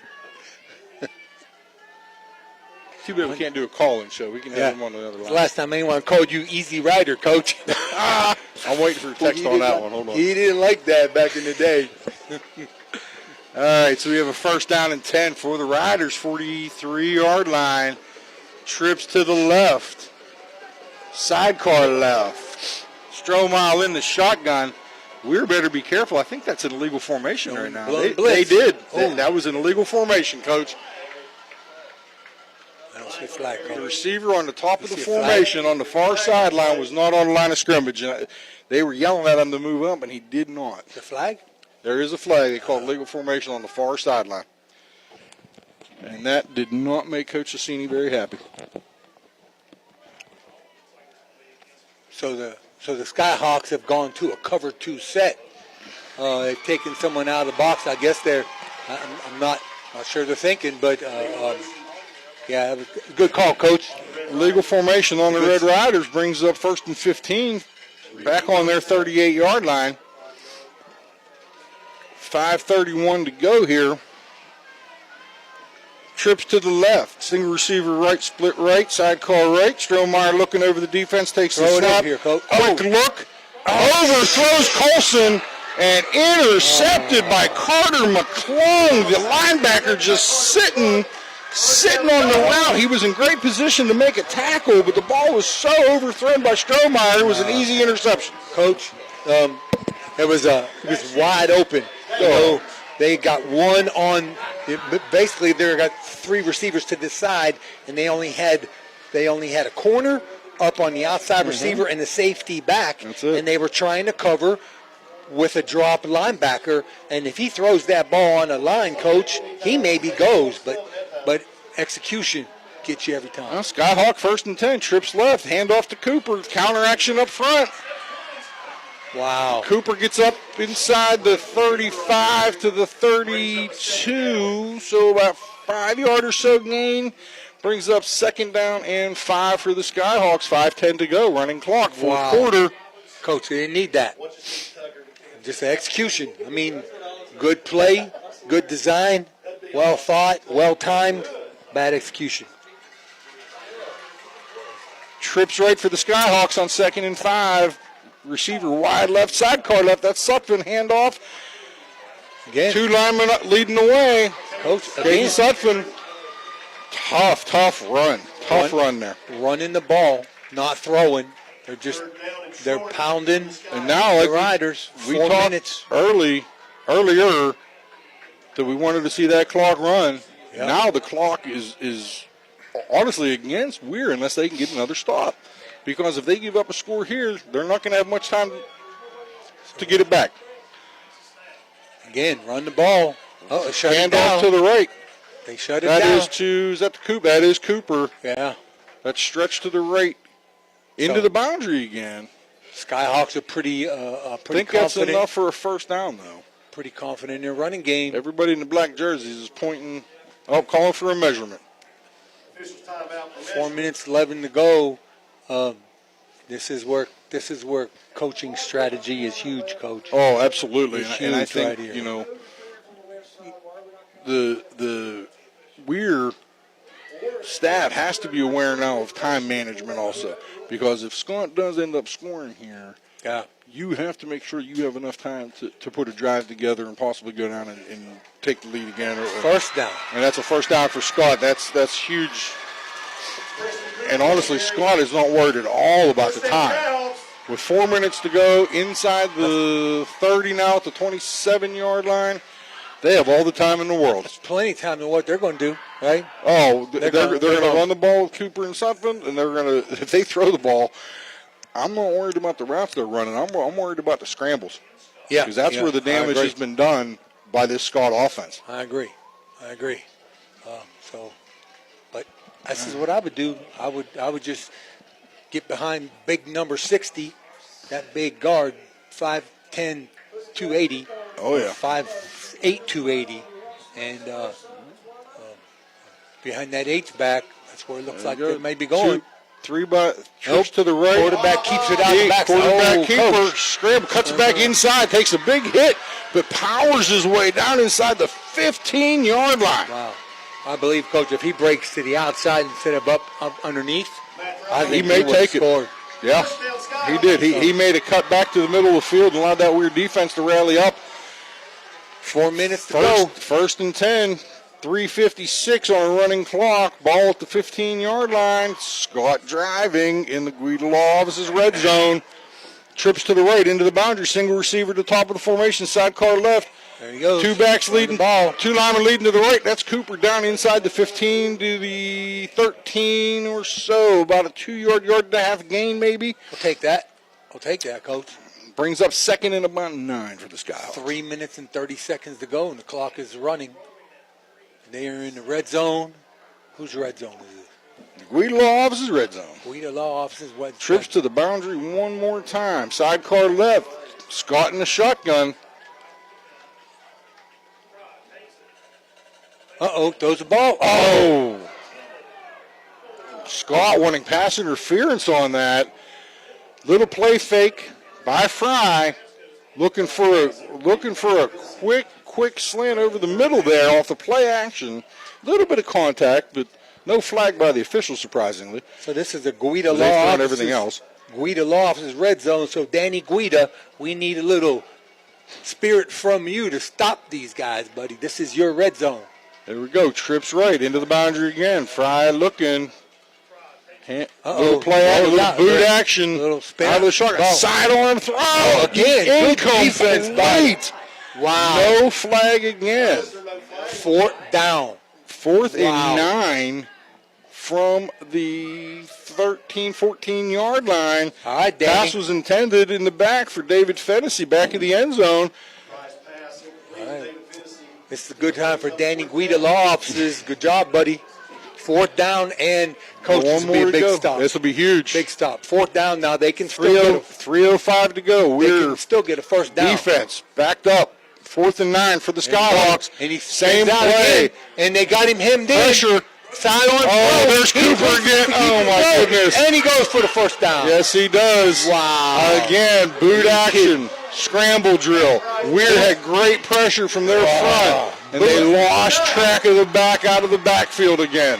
Boot action. Oh, my goodness. Sidearm. Preston Cooper. First down. Leaking out of the backfield, the same as he did just a few minutes earlier in the fourth or third quarter. Leaked out of the backfield to the sideline.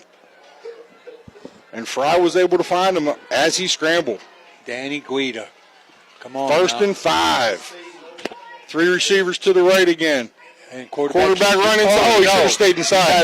Good block. Yep. Good block by the receiver. Good block by Isaiah Bush on the outside. Wow. Matt Fry sneaks in. 2 minutes and 29 seconds to go in the game. Left hand edge. Wow, Coach. Should have went inside. Bounced it outside.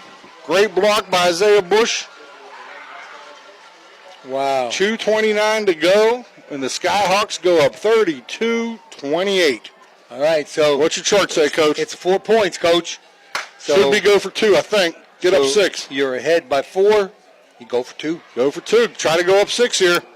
Yeah. Interesting. They've spent the whole game in the shotgun, and the last time they came out, they went up under center, and they're kicking 1. They're kicking it, Coach. Okay. Coach Ryder, what do you think about this mess? Snap is down, hold is good, kick is good. Skyhawks 33, Riders 28, 2:29 to go. Red Riders 28. Okay, so they're up by 5. Up by 5. Oh, my goodness. Right. The stress in the press box is real, as they say. Wow. What a game, huh? This has been a great game. What a Back game. and forth game. And you know what? I was going to go to a commercial, but we're not going to. We're going to sit here and talk for a minute. Coach. Because complete different coaching strategies. Oh, on both sides. On both sides. Wow. What a game. But I'll tell you what, right now, the difference is the sidearm Mahomes throw. How he got some of those throws away. Scrambling. Carson Brenniger. But did a great job. Is that Brenniger? No, Brenniger. Bush was Matt the Fry. one. Oh, Matt Fry, the quarterback. Carson Brenniger out for this game after a big contribution last game. And I wonder if that did change Scott's game plan just a little bit. But it hasn't really shown. I really like the way they opened the game up. They were going wide. They were really using the space. Now they just decided to say, you know what? We're going to get our big boys. We're going to pound on you, and you need to come and get us. So, all right, ball is teed up. Red Riders set to return. Is that line deep back there? I can't see. Is that a number 1? Looks like no. No, it's not 7. That's number 7. Colston back deep. Colston, yeah. Short squib kick. It's loose. Colson picks it up just outside the 20. Big hit. Big hit. Big hit by Preston Cooper on kickoff. That was a big hit right there. Okay, so the hold on. Is that 82? So that's 82. We got 70. Okay, so Lane Kuhn, 6'6", 200-pound junior with a huge tackle on special teams. 2 minutes and 26 seconds left to go in this game. We got a 5-point lead by the Skyhawks. 77 yards away. Yeah, they got to go 77. 77 yards, 2 minutes and 26 seconds. They need 6. Pistol set, trips to the left. Let's see what Coach Cassini can dial up. Strohmeyer speed option with Lyons. Cuts back in middle of the field. Oh, one tackle away. Yeah. Oh, but not for the first down. Yeah. Nice tackle there by number 51, Dalton Millam. So let's manage the clock, 2:17. We're good. We got plenty of time. The clock's managed right. We got plenty of time. Riders down 5, out to the 34-yard line, 1st and 10. Trips to the right. Pistol set. Skyhawks playing a deep cover 3. They're expecting a long pass. And here comes Lyons again, speed option. He turns it up, bounces out. First down. Gets out of bounds after about a 12-yard gain, and a Weir Red Rider first down. So the Scott Skyhawks, they're keeping everything in front of them with a 3 deep coverage. So you could probably expect the Red Riders to get underneath yardage. But they don't want to give up the big play. And that has opened up, I think, some of those running lanes for Lyons and Strohmeyer on his option. So far, that's what it looks like. Here we go again. Trips left. Pistol set. 1st and 10. 45-yard line. 1:58 to go. Clock stopped because they're out of bounds. They down up pressure. Strohmeyer with the snap. Sprints out to his left. Dumps it off here to Strobel. Catches the ball. Gain of about 4. How many timeouts we got? Kept him by. I believe there's 2 timeouts remaining. And I believe Coach Cassini just called one. Robert Struble with the reception. Brought down by Carter McClung. Okay. Nice catch by Struble. Got some yardage. Gain of about 4. Brings up 2nd and 6 here. Timeout by the Riders. And they're down to 1 timeout now. Okay. Got a game, Coach. 1 timeout to go. This is a lot of fun. So, okay, head coach, what are we doing? Well, you're Coach Cassini. What do you got to do? If the Skyhawks are going to stay with those 3 deep, I'm going to keep attacking the edge and trying to run the ball. But I've got to be conscious. I've got to call 2 plays at a time, I think. And I've got to try to remind my guys, if you can get out of bounds, get out of bounds. We want to conserve as much time because a minute 42, 50-some yards to go, you're going to need at least 3 or 4 plays to get down there. Yeah, but I think, you got to start, you may have to start gambling a little bit, right? I think you got 50 yards to go, With the speed option working the way it is, watch out for Colson. Watch out for Mauder coming off the play action possibly. He might even get a little trick play. I wonder if they can dial up some kind of, if they go back in the playbook and pull up some kind of trick play. They're playing, again, cover 3. They're playing a deep cover 3, but the problem with cover 3 in the prevent is you open up the hash marks. Mm-hmm. Someone running down the seam. Absolutely. Right? Because your safety can't cover the whole field. And if Mauder or Colson get loose on the seam, they've already shown they can pull away. Yeah, you're right. So here we go. Yeah. 2nd and 6. Ball at the Weir 49. Minute 48 to go, folks. Trips to the right. Strohmeyer in the shotgun. Line sidecar right. Strohmeyer calling for the ball. Takes it up. Speed option to the right. Pitch to Lyons. Lyons goes up the middle. First down. Clock stops. Got to get back on the line. Cross the 45. They got to be in a hurry. Riders got to be in a hurry. Get a little up there. bit. Yeah, the clock's going to stop until the chains are set. They already started it all. They got that was quick. They got that, Yeah, that was quick. Okay. What do you think about that? I think that's a little quick. But trips left, shotgun, sidecar left. Minute 28. They got to get the ball off. There we go. Speed option again. There's Lyons. A little bit of a low pitch. Lyons gets out. Got to get to the sideline. No, did not get to the sideline. Tackled at the numbers. Did not get a first down. and, or going to be 2nd and 5 here for the Riders. Clock is running. 1:11 to go. No, he's got it. He's running out there to get the play. Strohmeyer got a play. He's coming in quick huddle. Riders coming to the line. Clock's still running. Minute to Trips go. right, wide side of the field. Sidecar right. There we go. Strohmeyer, clock under a minute, running. Crowd is on second their feet. and 6. He rolls. Strohmeyer runs right, looks to run. Oh, sack. It was at number 51. 47 seconds to go. I got 51 on the sack. Dalton Milliam. Third down and 9. And Weir Riders used their last time out. does call their last time out here on 3rd and 9. 47 seconds to go. You know this is 4-down territory. The question is, are you going to have time to run a couple more plays? How many more plays are you going to get in 47 seconds? I think at best of the running clock, you get three plays. Yeah. And one of them needs to be an incomplete pass. Probably. Incomplete or out of bounds, absolutely. Yep. Wow. Oh, we're staying here, right? We got it. Yeah. We got a barn. We are staying here. Okay, coach. Head coach. Scott up 5. What are you doing? 47 seconds to go. What's going on down there, coach? I think at this point, 47 seconds to go, you're going to find a way for Strohmeyer to get Mauder, to get Colson, to get Lyons the ball in the air. Scramble, You don't have time to run speed option 5 or 6 more times. Okay, now they're now interesting here. Strohmeyer being a left-handed quarterback trips to the left in the boundary. Are we going to see a little bit of sprint out action and maybe Strohmeyer will get the edge?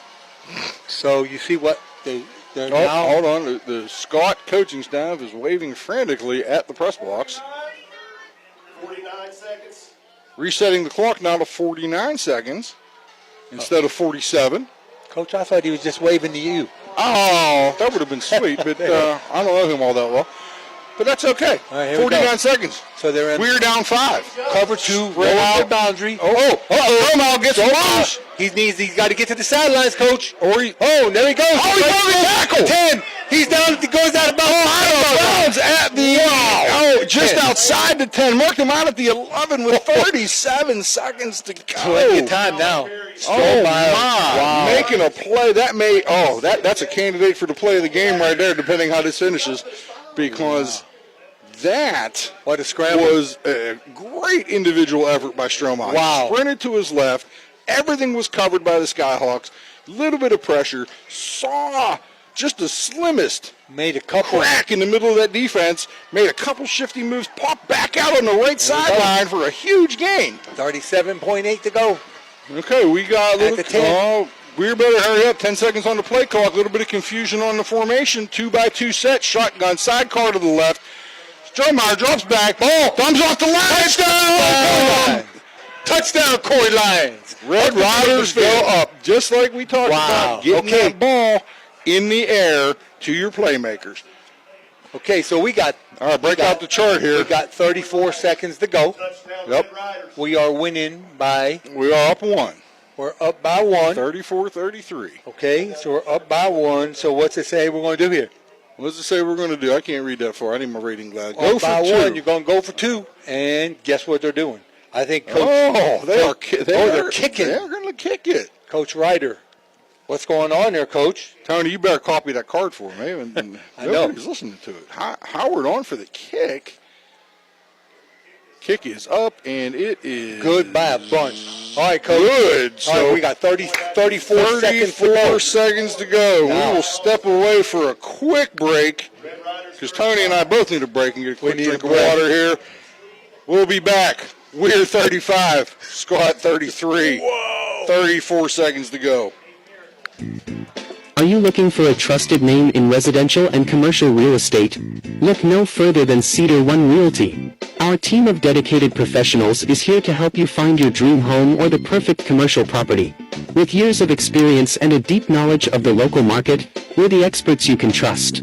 Cedar One is a full-service brokerage that handles residential, commercial, property management and storage units. Call us today to schedule a consultation and see how we can help you achieve your real estate goals. Cedar One has over 60 agents serving the Ohio Valley. Cedar One Realty, leading the Valley in residential and commercial real estate. Visit us online at cedaronerealty.com or stop by our office in Wintersville today.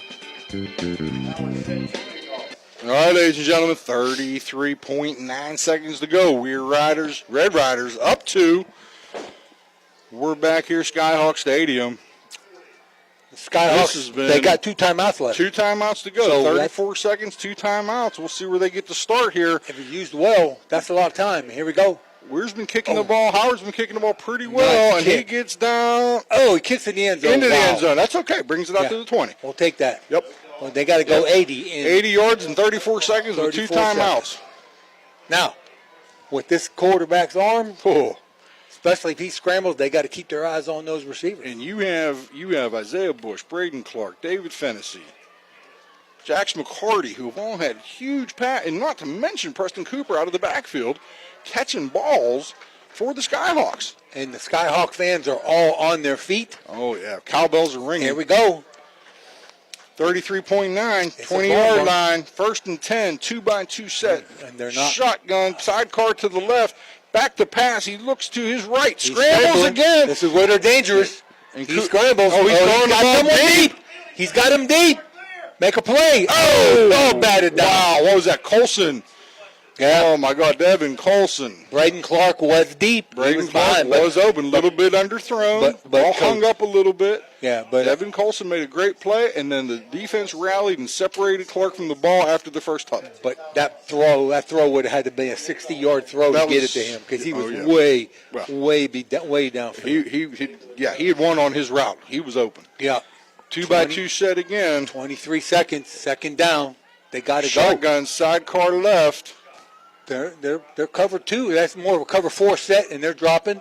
Hitch route. Throw it to the outside. Quick hitch to the right, get out of bounds. Nice, smart play by Jax McCarty there. But 19 seconds. That's a first down. The only problem with that first down scramble and that long pass, it was a nice look, but it took a lot of time. Took a lot of time. So here we go. We got 19 seconds to go. Yep, first down at the, 34-yard line. 2-by-2 set for the Skyhawks. We need to get some pressure on the quarterback. Sidecar to the left.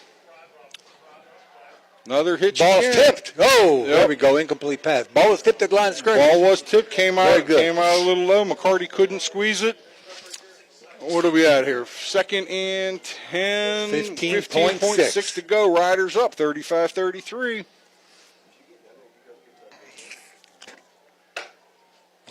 And if I looked at the bracket correctly, the winner of this game gets an all-expenses-paid trip to North Marion, number 1 seed. Oh, okay. Right now, there we go, Coach. So, got Kennedy finalist quarterback. This is you want to keep your hand. Another scramble. There he goes. Cooper's out in the flat. He does not have. He didn't see. Oh, he's down deep.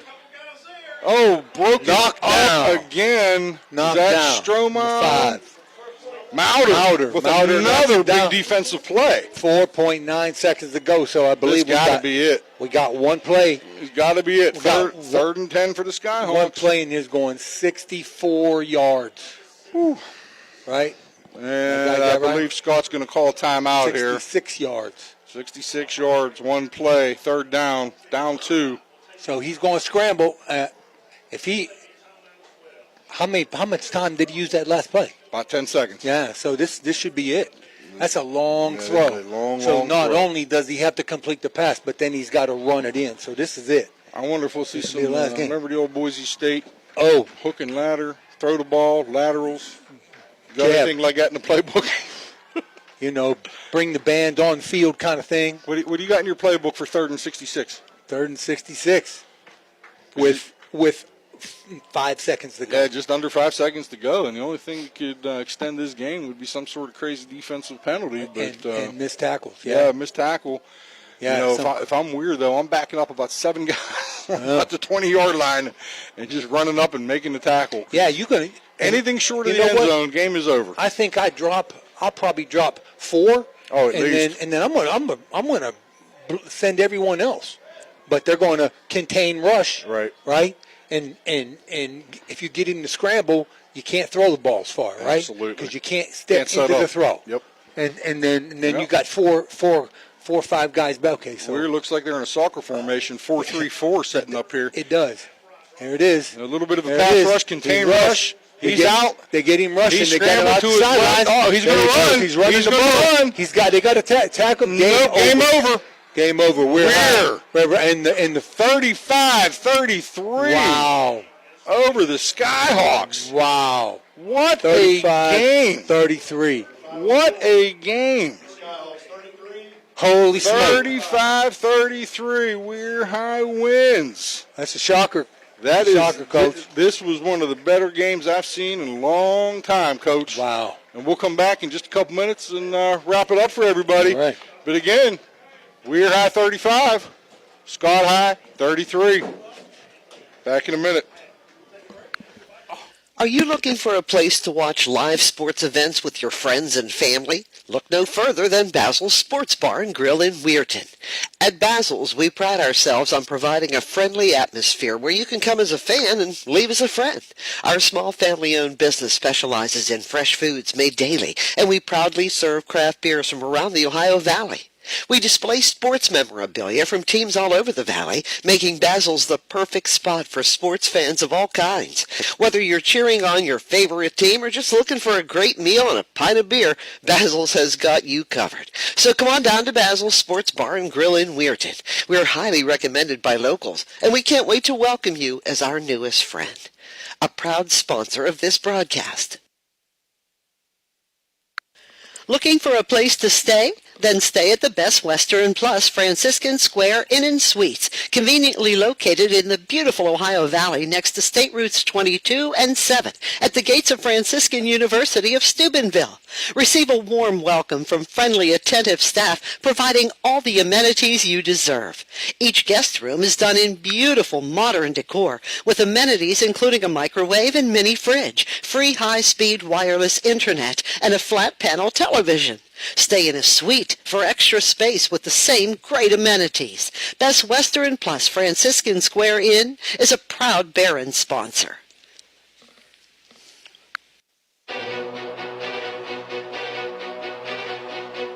Stay tuned. Your program will begin shortly.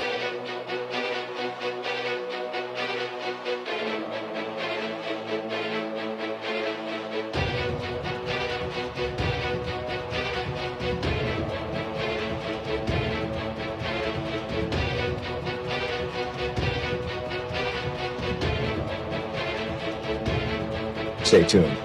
Your program will begin shortly. All right, ladies and gentlemen, we are back. We've caught our breath. Oh, you caught. That was one heck of an exciting finish to a football game, and really two separate football games. Oh my gosh, tail two halves. Yeah, first half 14-0 Skyhawks. That term ended up 14-7. Weir punched it in late. Took the opening kickoff of the second half, tied the game, and it was on from there. Oh my goodness! So a tale of two halves, yes. Right? You know, that's an old saying, and this is exactly what this game was. I mean, performance, strategies, unbelievable, Coach. Unbelievable. That was just, I expected the first half when Skyrockets came out, mixing it up, going wide, going left, throwing it down the field, and mixing it up, had Weir Red Riders on their heels. They come out and just started pounding them. They started pounding them. Weir now was getting some traction, moving the ball, but the Skyrocket coach stayed the course, and they kept pounding them, and it almost worked out for them. But we had a big play there at the end. Huge play. Stroman. But the big play that started it all, and I'm going to throw him out as a nominee for our player of the game, number 5. Oh, my gosh. Demir Mauder, stepping up big time. He's my both sides of the ball. I agree. He's my pick for player of the game. So Mauder, big interception before the half, huge touchdown, huge pass. 80 yards. The second half, 85 yards or whatever it was. Oh my gosh! Made a huge play here on defense. Yeah. Again, late in the fourth quarter. Yep. Pass breakups. Yep. Absolutely. Oh yeah. And he was so impressive today. And Stroman and Lyons really did just enough. Colson just enough. Yeah. Colson with a nice big pass. But for the most part, they were quiet. Milder, his name kept coming up. Yep. And I don't want to take anything away. This was a team win for Weir. Sure Everybody contributed. And Corey Lyons came up big with a touchdown down the middle field with a big catch. And catching the ball late in the game when it's crunch time, that's a big. It's not easy to do, right? And they had him shut down from yardage. I don't know if we have the stats on, but he wasn't doing anything on the ground. But that was a big catch there. But that catch was only possible because of Malachi Strohmeyer. Yeah, and his scramble. Wow. Going down in the fourth quarter there with time running out. Wow. And, it was just amazing to see every one of them that we've talked about. Milder, Lyons, Strohmeyer, Colson, all stepping up. Robert Schubel had a nice little contribution today. Really a team effort from Weir. I know Coach Assini won't be terribly pleased with his defense. But forcing a couple turnovers. They did enough. Especially just like last week against Frankfurt, they bent. Down there in the red zone. They shut them down. With the little help of Danny Guida. Absolutely. the red zone shut down. The red zone. They shut them down in there. Now, when it was crunch time, playoff games, this is what happens in the fourth quarter. Yep. They went the distance in, 2 minutes? Just under. Yeah. Yeah, and you know what? Wow. And to talk about the Weir contributors. What a season for the Scott Skyhawks. Oh my. And what we saw today, minus one of their key pieces in Carson Brinegar. Yeah. But Isaiah Bush, Jax McCarty, Braden Clark stepping up, Preston Cooper with an impressive day, Caden Sutphin, 1-2 punch with Cooper in the backfield. And the one that David Fennessy, but again, both sides of the ball, similar to what Crowder did for Weir. Yeah. But the Scott Skyhawks, battled. They did. And gave Weir everything they could handle today. And this was a very fun. I've called the last two Weir games, and they've been two of the more entertaining games that I've seen in a long time. I don't think that Matt Fry did anything to deter from being the Kennedy Player of the Year. No, he definitely showed me that he's something special. What he has, and he has the ability to do that. With his legs, with his arm, he makes the team go. Everything that happened. I think the running lanes for Cooper and Sumter were open because of the respect of Fry's arm and the receivers. Just an impressive showing by that young man. So we're off to... I believe we're off to North Marion. North Marion. Yeah. The Red Riders heading down 79. Do you have a final score for that game? I can check. But while we're looking at the final score, Tony, what do you think the Electric O play of the game? We got a couple. Electric O play of the game. We got a couple ideas there that might. Might come up. There's a couple we just talked about. Oh my goodness! As far as the timeliness of the game, when you look at that fourth quarter, Strohmeyer Senior, how much is he? Let's see, Strohmeyer. Oh, Strohmeyer, he listed as 5'5", 140. 5'5", 140. And, he made big plays all year. But, they were at the 50-yard line. Mm-hmm. They were underneath 2 minutes to go. And, we saw Matt Fry make some big play scrambling. And Strohmeyer, he stepped up, and he took off, made a couple guys move. As far as timeliness goes, wow. I mean, that play, and then the very next play, they score. Right? And we had Milder's interception, Milder's long touchdown, Colson's long touchdown, or long pass. Yeah. And you have to play the game just because of when and where it happened. Yeah. Malachi Strohmeyer using his feet to make a play when it looked like they were done. And all credit to Strohmeyer. How many?